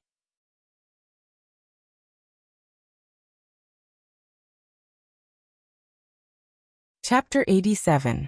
As the capital of a country, there were too many tourist attractions in Shangjing. After all, this place used to be where the emperor lived. Not to mention the famous 3 mountains and 5 gardens, the Forbidden City and Tiananmen Square. For example, Prince Gong's palace, half of the history of the Qing dynasty, was not as famous as the old Summer Palace, but it was still worth a visit. because it was the only Qing dynasty palace open to the public in Wuxia. It could let the people know what the so-called palace was like. In addition to this series of ancient cultural buildings, the various exhibition halls in Shangjing were also attractions. For example, the Wuxia Science and Technology Museum, the National Museum, the Military Museum, the Capital Museum, the Wuxia Art Museum, and so on. In addition, modern business districts such as Wangfujing, Sanlitun, and the Financial Street also had their unique flavor. Even Tsinghua University and Peking University were popular tourist attractions. Humanities, nature, excursions, shopping, leisure, and vacations, Shangjing was almost everywhere. This was also the biggest difference between Shangjing and Zhonghai. After all, Zhonghai was a product of the times, so it never had the unique heritage of Shangjing. With money in his pocket, Chunxi naturally became extravagant. So after checking on the internet, he decisively rented a Passat and prepared to take the little fellow to have a good time in Shangjing. After getting the car, Chunxi found that the USB flash drive in the car was full of electronic music, so the first thing he did was to go to the bookstore and buy the little fellow a children's song. Then the father and daughter sang while driving to Tiananmen Square. I love Tiananmen Square in Shangjing. The sun rises on Tiananmen Square. This was the first time Chunxi drove after returning to Earth. The little fellow sat in the back seat and rolled over, very excited. After a while, the little fellow was a little dissatisfied because her father was not by her side. So she stood in the back seat and wanted to climb from the armrest to the front passenger seat. Chunxi noticed her movements and quickly reached out his right hand to block her way. Then he said earnestly, "Good girl, sit in the back. Children can't sit in the front, or the police will take you away." The little fellow was so excited that she couldn't care less. She giggled and hugged Chunxi's arm, wanting to roll to the front passenger seat. It couldn't be helped. Chunxi couldn't drag her back to the back like a chicken, so she could only let her do whatever she wanted in the car. Listen to me. Children really can't sit in the front. If you are seen by the police, then our car will be towed away by the police, and then Dad will go to jail. If Dad goes to jail, who will take care of you?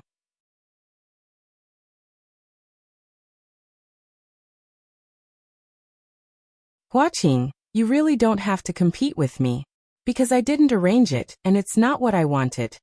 I know you have resentment, but please don't blame me for it, okay? The white-clothed woman said very pleadingly. The yellow-clothed woman was stunned for a moment, and her expression changed slightly. She thought for a moment, then forced a smile and said, "Sister, what are you talking about? Why don't I understand?" Hearing this, the white-clothed woman could only sigh deeply. Then she looked at the yellow-clothed woman and said seriously, "Huaqing, if you really treat me as your sister, then don't compete with me anymore, okay? After all, you're the person closest to me. Why do you always have to compete with me? That's not what I want. It's really not what I want." As she spoke, the woman in white turned her head to look outside the pavilion and muttered to herself towards the sky. The yellow-clothed woman was silent for a long time. A gust of wind blew in the small courtyard, carrying the fallen leaves at the end of September and making a rustling sound on the ground. Suddenly, the yellow-clothed woman chanted softly, "100 gods descend, the heavenly gate opens." After hearing the yellow-clothed woman's chant, the white-clothed woman was stunned. Then she could no longer suppress the emotions in her heart. 2 streams of hot tears rolled down her cheeks. Yes, once the heavenly gate opens, the mortal world ends. As she cried, she took off the necklace on her neck. After looking at it affectionately, the white-clothed woman handed the necklace to the yellow-clothed woman and pleaded, "Huaqing, can you do me a favor?" The yellow-clothed woman looked at her with a complicated expression, then shook her head. "No, I can't help you." With that, she flicked her sleeves, stood up, and walked out of the pavilion. The white-clothed woman stared blankly as she flicked her sleeves and left. Her face was full of despair. Creak. After a soft sound, the door opened. The yellow-clothed woman did not leave immediately. She hesitated for a moment, then suddenly turned her head and said to the white-clothed woman in the pavilion, "If you're willing to give me that necklace, I won't mind." Hearing this, the white-clothed woman's tears turned into a smile. That smile was like a flower after the rain. It was so sweet that it could make everything in the world pale in comparison. If Chunchi was here, he would realize that this necklace was exactly the same as the one he gave to Yingying, Tiffany, and Ceres. It was an entry-level design with the meaning of not forgetting one's original intentions. It only cost 1,450 yuan, and the receipt was still in their bedside table. This was also the only necklace that Chunchi gave her. Thank you, brother Katsutsumuri, for building 1,000 stories and being promoted to a guardian. Thank you, Mr. Xiaozhongyu, for the 10,000 yuan reward.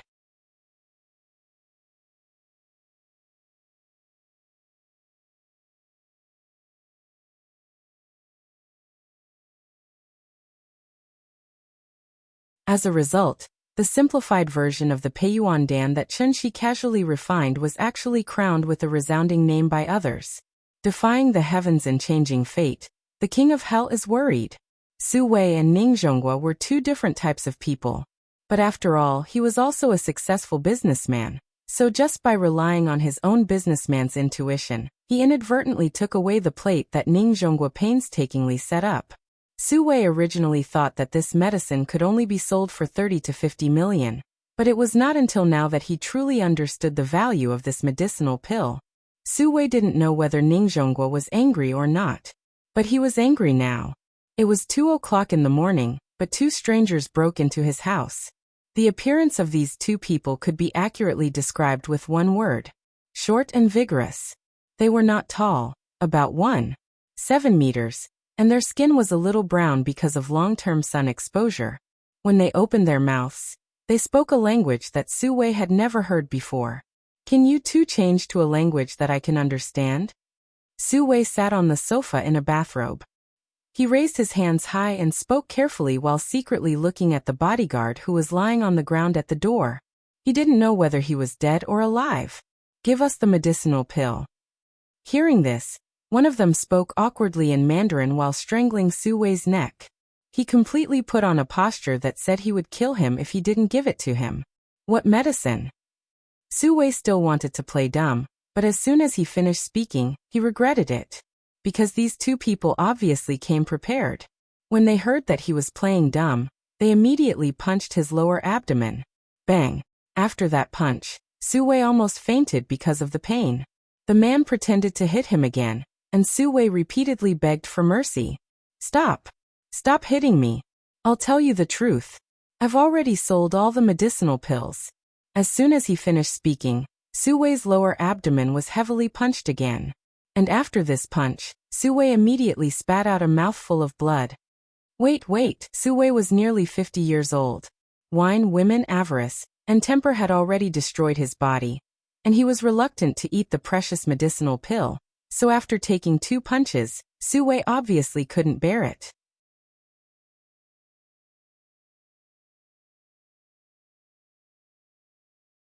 Chapter 89. A man's wealth is his own ruin. Chunchi made a mistake. He didn't realize how important the pills he gave out would be in the eyes of ordinary people. The 2 men who broke into the Su family's house were actually Nanyang people. The one who caught Su Wei was called Bassoon, and the other was called Ruan Chuntang. Nanyang's environment was different from Wuxia's. Because of the existence of the Golden Triangle, its complicated geography, diverse ethnic groups, and various intertwined interests, it was almost a hotbed of evil. It wasn't that they couldn't destroy it, but every time they wanted to, someone would obstruct them. Su Wei was a famous business tycoon in Zhonghai, so he more or less knew some secrets. For example, the international Wu Lian. The international Wu Lian's existence not only suppressed the martial arts world of Wuxia, but also played a protective role. So when these 2 Nanyang people swaggered into his house, Su Wei's eyes almost popped out of their sockets. National Day was just a few days away, and the 90th anniversary military parade was about to begin. It was also the time for Wuxia to officially display its national strength.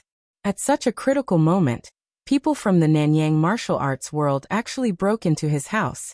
It had to be said that they were really skilled and daring. His life was in the hands of others. Su Wei wasn't stupid. If he still had the pills, he would have handed them over immediately. But unfortunately, he didn't have any left. Therefore, after careful consideration, Su Wei decided to divert the trouble. But the person he diverted, not Chen Shi but Ning Zhonghua. It was now 2 in the morning. As soon as the sun rose, someone would naturally notice something strange in his house and call the police. Once the police and the Wu Lian noticed, these 2 Nanyang people would definitely not be able to escape. Even a cornered beast would put up a fight, let alone 2 people. Just in case, Su Wei decided to bring these 2 people to Ning Zhonggua's house first. This way, when they took hostages and prepared to escape, they wouldn't kidnap his family. It had to be said that Su Wei's calculations were very good. When the 2 Nanyang people heard that he was willing to tell them the source of the pills, they immediately took Su Wei and drove to Jin City.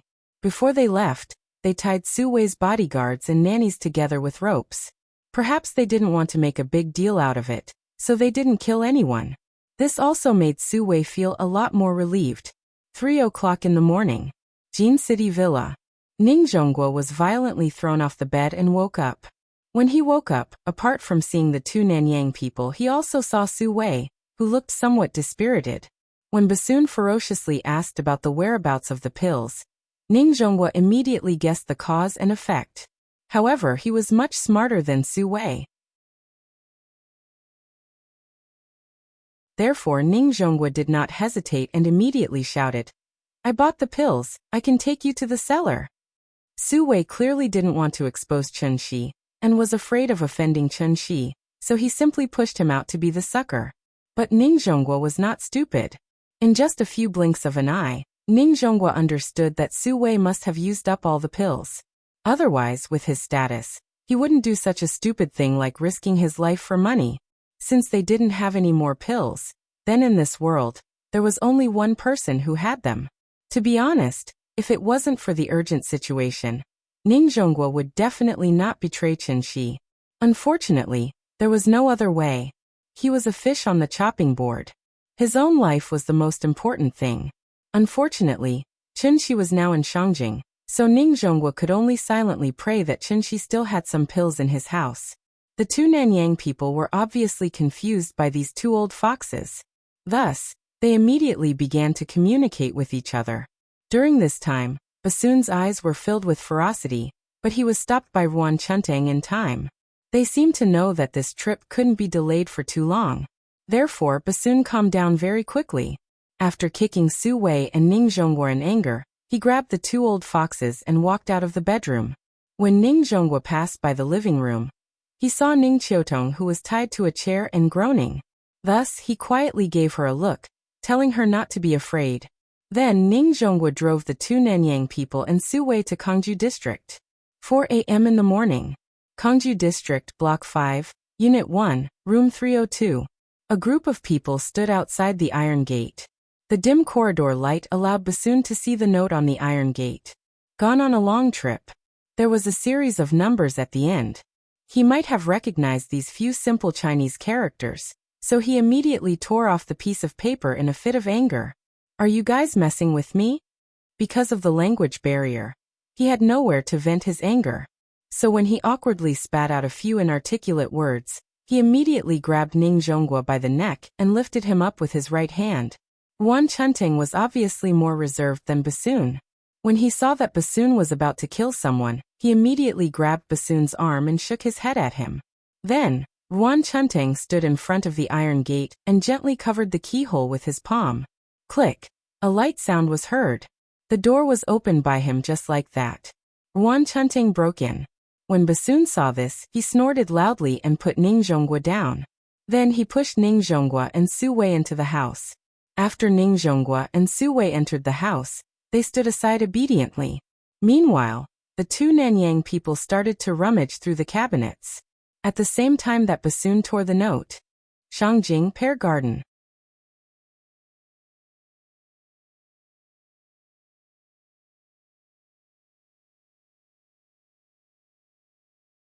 Chapter 90. Ning Zhonghua and Su Wei stood in the living room as they helplessly watched Bassoon and Ruan Chuntang rummaging through Chen Shi's house. This was the first time they stepped into Chen Shi's house, but they didn't expect to enter in this way. The 2 of them looked at each other at the same time. Su Wei's eyes were a little helpless. Ning Zhonggua's eyes were filled with anger. It clearly had nothing to do with him, but this time, it was all because of Su Wei, that old bastard. Ning Zhonghua had a rough understanding of Chen Shi's personality. He usually looked like an easygoing person, but this kind of person usually had a fixed bottom line. As long as the bottom line wasn't touched, then everything could be discussed. But once someone touched the bottom line, this kind of person would be even more terrifying than a madman. Especially when this madman had some unimaginable abilities. Chen Shi's house wasn't big, and didn't have any valuable furnishings. Some of the furniture in the house were even antiques that had been used for several years. Auntie Zhang's room had already been vacated, so the two Nanyang people focused on the master bedroom. Because it was 4 o'clock in the morning, they were afraid of waking up the neighbors, so they tried to control their movements to avoid making too much noise. The bed was turned over, no. The closet was turned over, no. The fridge was turned over, no. Thieves weren't as picky as the owner. They opened the drawers and threw things out crazily. Their destructive power was definitely far greater than a husky's. Ning Zhonghua looked at the messy room in front of him and frowned. At this point, he could only pray that the two Nanyang people could find the pill. As for Chen Shi's reaction, to be honest, Ning Zhonghua didn't dare to think that way, but he didn't have to think about it. Because Chen Shi arrived. Chen Shi walked into the room without warning, and appeared in front of Ning Zhonghua and Su Wei. The two tycoons of the business world were stunned. Then they did the same thing at the same time, which was, they rubbed their eyes with their hands. Perhaps because they were too confident in their abilities, Basun and Ruan Chuntang didn't tie them up. When Ning Zhonghua finished rubbing his eyes and saw Chen Shi standing in front of him, he was so excited that he couldn't even speak properly. Mr. Chen, you're back? Chen Shi looked at his love nest expressionlessly. This was his and Ying Ying's love nest. But now his love nest was destroyed like this. It was a very complicated feeling. It was as if the last piece of pure land that one cherished the most in one's heart had been used as a public toilet, and one could casually defecate and urinate on it. Ning Zhonghua carefully looked at Chen Shi's face. Even when Qiu Tong told him to get lost, he didn't have this expression's face. All of a sudden, Ning Zhonghua felt that his entire body was covered with a cold sensation.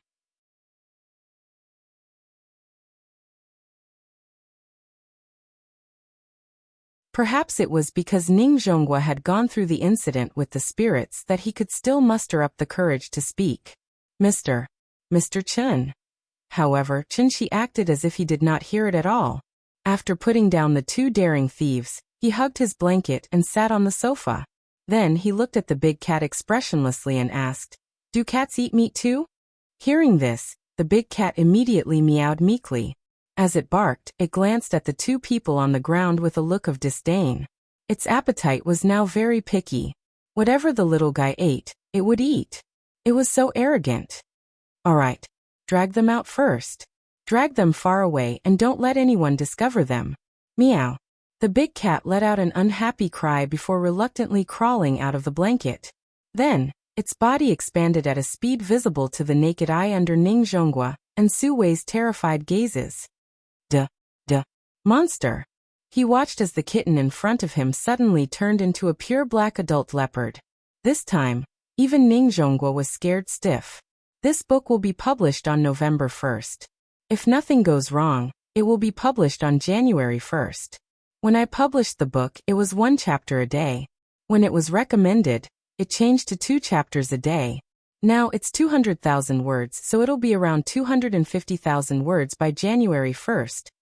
250,000 words, this was Chidian's normal standard, okay? Don't compare me to those fantasy leveling up novels. I'll write 1 chapter for each level, and 2 or 3 chapters for each battle. I can't compare. Anyway, I'll try my best to write, because your urging is a form of recognition. I'll try my best. From now on, I won't play games anymore.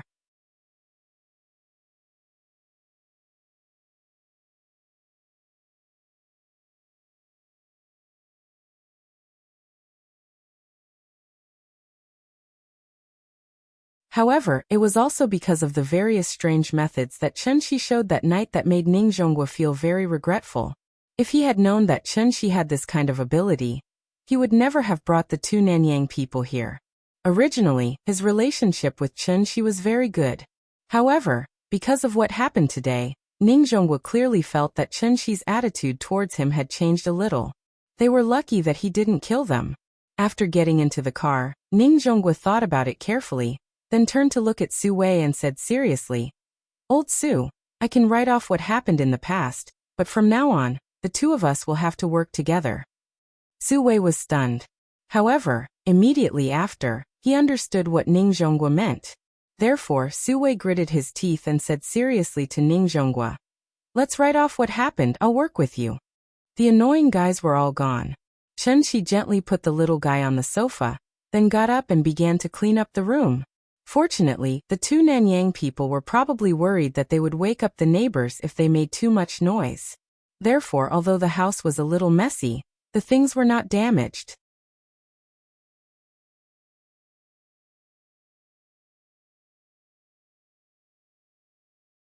Chapter 92. Chunxi quietly cleaned up the house. There were all kinds of receipts in the drawer under the TV. Receipts for electricity, water, and gas were thrown all over the floor by the two bastards. There were a lot of receipts, some of which even began to turn yellow. Chunxi picked up one of them and looked at it. He found that the payment date was 6 years ago. At that time, he hadn't left yet. Humans were nostalgic creatures. So even if these receipts were meaningless, Chunxi still picked them up one by one, folded them and put them back in the drawer. In fact, there was nothing valuable in his house. The only thing that was valuable was Chunxi's memory. The master bedroom was even more messy. The clothes in the closet were thrown everywhere. Chunxi picked up the clothes one by one and hung them up.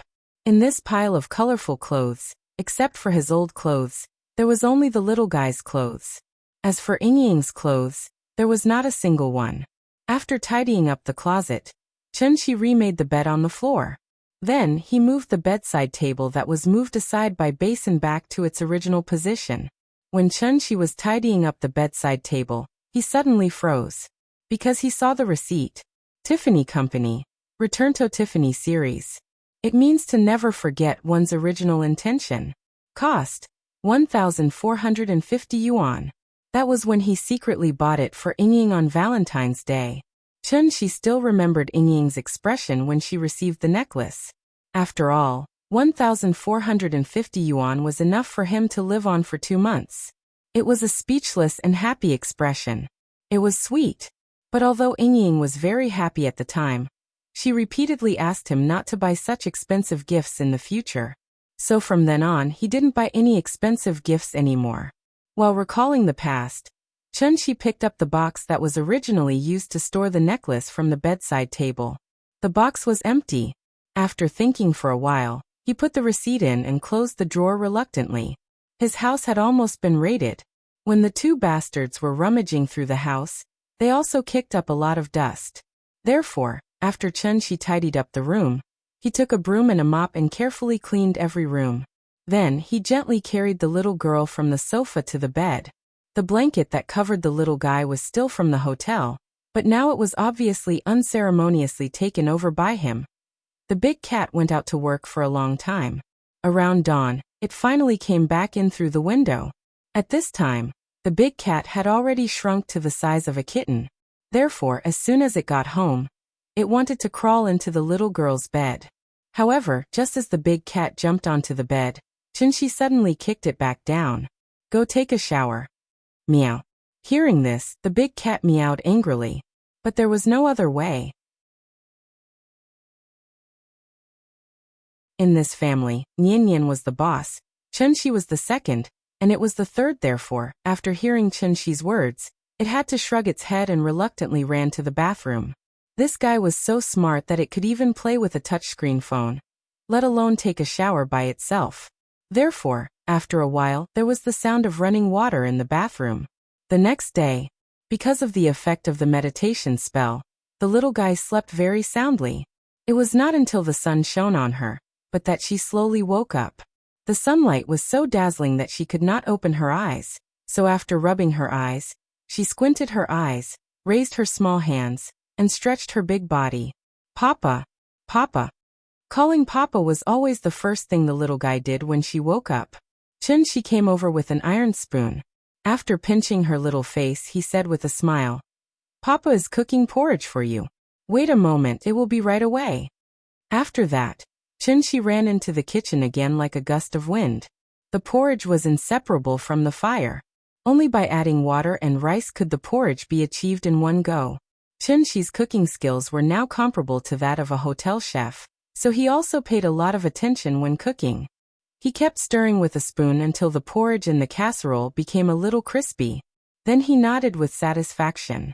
Then he turned off the fire, put down the iron spoon, ran back to the bedroom, and walked to the bathroom with the little guy in his arms. "How was it? Did you sleep well last night?" "Yes, I slept so much." The little guy rubbed her eyes again, yawned, and then stood on the ground obediently, waiting for Chun-Shi to wash her face. Chun-Shi took the towel and was about to wipe her face. The little guy suddenly came to her senses. She was stunned for a moment, and then she ran out of the bathroom. Running to the living room, the little guy stared blankly at everything familiar in front of her. After Chun-Shi covered her face with a hot towel, she pouted and asked, "Papa, why are we at home?" "Oh, something happened at home yesterday, so Papa brought you back. Are we still going to play at the Great Wall?" After washing her face, the little guy's face was red and very cute. So, Chun-Shi kissed her on the face, and then asked with a smile, "Do you still want to see the Great Wall? If you want to go, Papa will take you." The little guy pouted and thought for a while. Suddenly she giggled. "I'm not going, I want to watch cartoons." After that, she shrank her body, got out of Chun-Shi's arms, and then trotted to turn on the TV. She had been wandering around in Shangjing for a few days, so she didn't watch many cartoons. Compared with cartoons, the Great Wall was obviously less attractive. Big cat, come on, let's watch cartoons." After turning on the TV, the little guy stood on the sofa and jumped, chirping nonstop. Seeing this, Chun-Shi smiled and didn't care about her. There were many ways parents could educate their children. Chun-Shi chose the most relaxed, non-controlling education method. This kind of education method had advantages and disadvantages. On the positive side, it could let the child's personality develop freely, fully show the child's nature, and open up the limitations of thinking. On the negative side, it was easy for the child to lose self-control, lack of self-control, and lack of sense of responsibility. There were advantages and disadvantages to each education method, but the one that really played a decisive role was obviously the image that parents imperceptibly established in their children's daily lives. That was also the benchmark for the child's future growth. As the saying goes, dragons give birth to dragons, phoenixes give birth to phoenixes, and mice give birth to sons that know how to dig holes. Learning to guide the right way, not to control too much, was what every parent should do. After serving the little guy breakfast, Chun-Shi cleaned up the kitchen and watched cartoons with her. But after looking at it for a while, his phone suddenly rang. The caller was Feng Mintai. "Hello, Mr. Feng?" "Mr. Chun, good news. Great news. We finally found a useful clue." As soon as the call was connected, Feng Mintai's voice came through. Looking at his attitude, he was probably even more excited than Chun-Shi. After Chun-Shi heard his words, the first reaction in his mind was, sure enough, money was omnipotent. This chapter's background music, Winter's Secret by Zhou Chuanxiong. Because it didn't match, it wasn't played.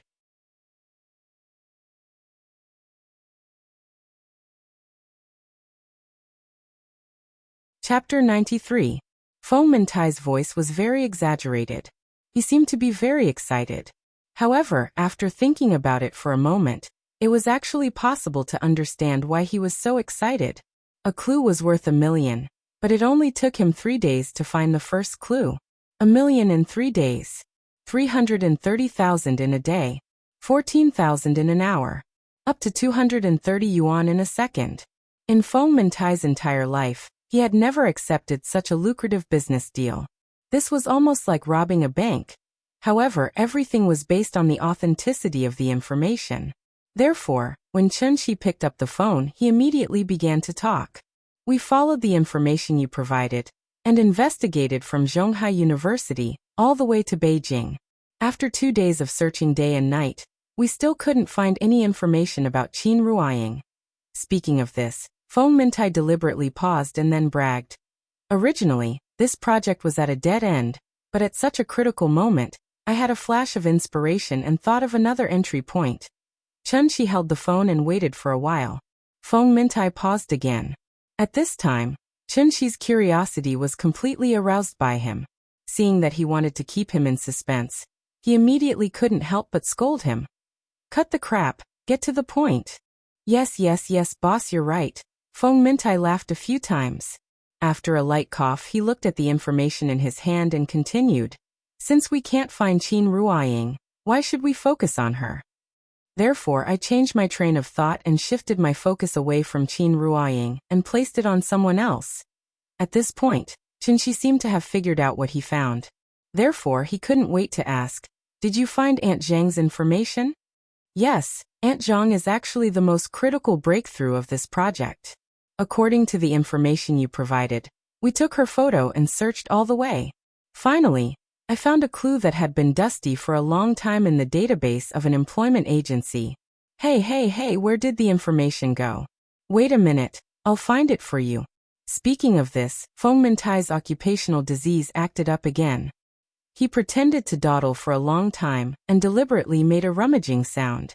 He was unwilling to take out the document, which made Chunshi's heart itch. Hey, where did you go? I remember I put it here. Feng Mintai continued to mutter on the other end of the phone. Chunshi waited for a while before he suddenly reacted. This guy was playing the fool and asking for money. Hence, Chunshi immediately frowned and scolded angrily. Hurry up and tell me. I'll give you 1 million for each clue, and I won't give you a single cent. I found it. So it's here. Thank you, boss. Feng Mintai smiled proudly. Seeing that Chunshi was about to fly into a rage, he quickly reported. Aunt Zhang's original name was Zhang Chuanju. She's 56 years old now. 20 years ago, she worked at Shangjing's Rainbow Employment Agency. Because the employer was unwilling to sign a contract with the agency only took the intermediary fee and didn't sign the contract on her behalf. Her labor contract was signed directly with the employer, and it was a 10-year contract. The copy of the contract is with me now. Hearing this, Chunshi couldn't help but feel a little emotional. He had been hiding under the light all this time. Yingying's information wasn't easy to find, but Aunt Zhang's information was easy to find. Because she had promised Yingying, Aunt Zhang had been unwilling to tell him anything about Yingying's family. Chunshi respected her a lot. Seeing that she was unwilling to talk about it, Chunshi didn't continue to ask, let alone force her to talk.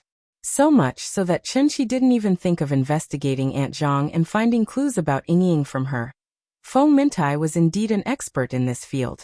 In just 3 days, he actually managed to find some useful clues. Therefore, Chunshi immediately asked, their previous address should be on the contract, right? Where is it? There should be. Please wait a moment, I'll read it to you right away. After saying that, Feng Mintai coughed lightly again, and then dilly-dallied on the other end of the line. Who knew what he was doing? Obviously, his old habit was acting up again. Chunshi was so angry that his eyelids twitched. He gritted his teeth and warned him word by word. Read. Here. Me. Listen. If Feng Mintai was in front of him now, Chunshi really couldn't guarantee that he wouldn't strangle him to death. Okay, boss, I'll read it to you now. Listen carefully. Party A. Qin Yongyan. Party B. Zhang Chuanju. According to the contract law of the People's Republic of Wuxia, and other relevant laws and regulations, Party A and Party B, based on the principle of equality and voluntariness, have reached the following agreement regarding the provision of nanny services by Party B for Party A. Feng Mintai read the contract from the beginning to the end. However, when Chunshi heard the first sentence, he was stunned for a moment, and then muttered to himself, Qin Yongyan? It should be a man? Yingying was only a few years old at that time. Aunt Zhang must have taken care of her, so the man who signed the contract with Aunt Zhang, maybe he was Yingying's father? Father-in-law? This was a serious matter, so Chunshi immediately engraved this name in his mind. This contract is made in triplicate. Party A, Party B, and the guarantor each hold 1 copy. It will take effect from the date of signing. Party A's signature. Qin Yongyan, Party B's signature. Zhang Chuanjiu. Boss, I finished reading. Hey, there's no address on this contract? Feng Mintai didn't pretend to be crazy this time. When he found that there was no address on the contract, he immediately became nervous.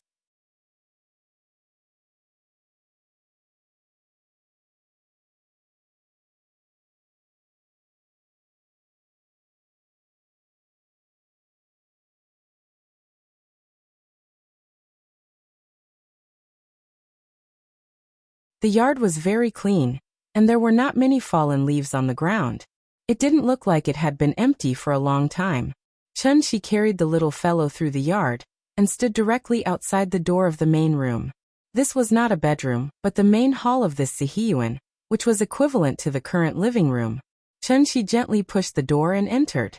The first thing he saw was a large red sandalwood table with carved dragons, and 2 rows of chairs were placed in front of the table. There were a total of 8 chairs, 4 on each side. There was a couplet hanging above the table. It was not appropriate to call it a couplet, because what was written on it was clearly a poem. The heavenly gate is broken, and the Chu River opens, and the blue water flows to the east. It was from Li Bai's Looking at the Heavenly Gate Mountain. Chun-Shi carefully patrolled around the room, and Feng Mintai also jumped in. Like a bootlicker with a mustache, he followed behind Chun-Shi and looked around. Boss, who are you looking for? The furnishings in this house look extraordinary.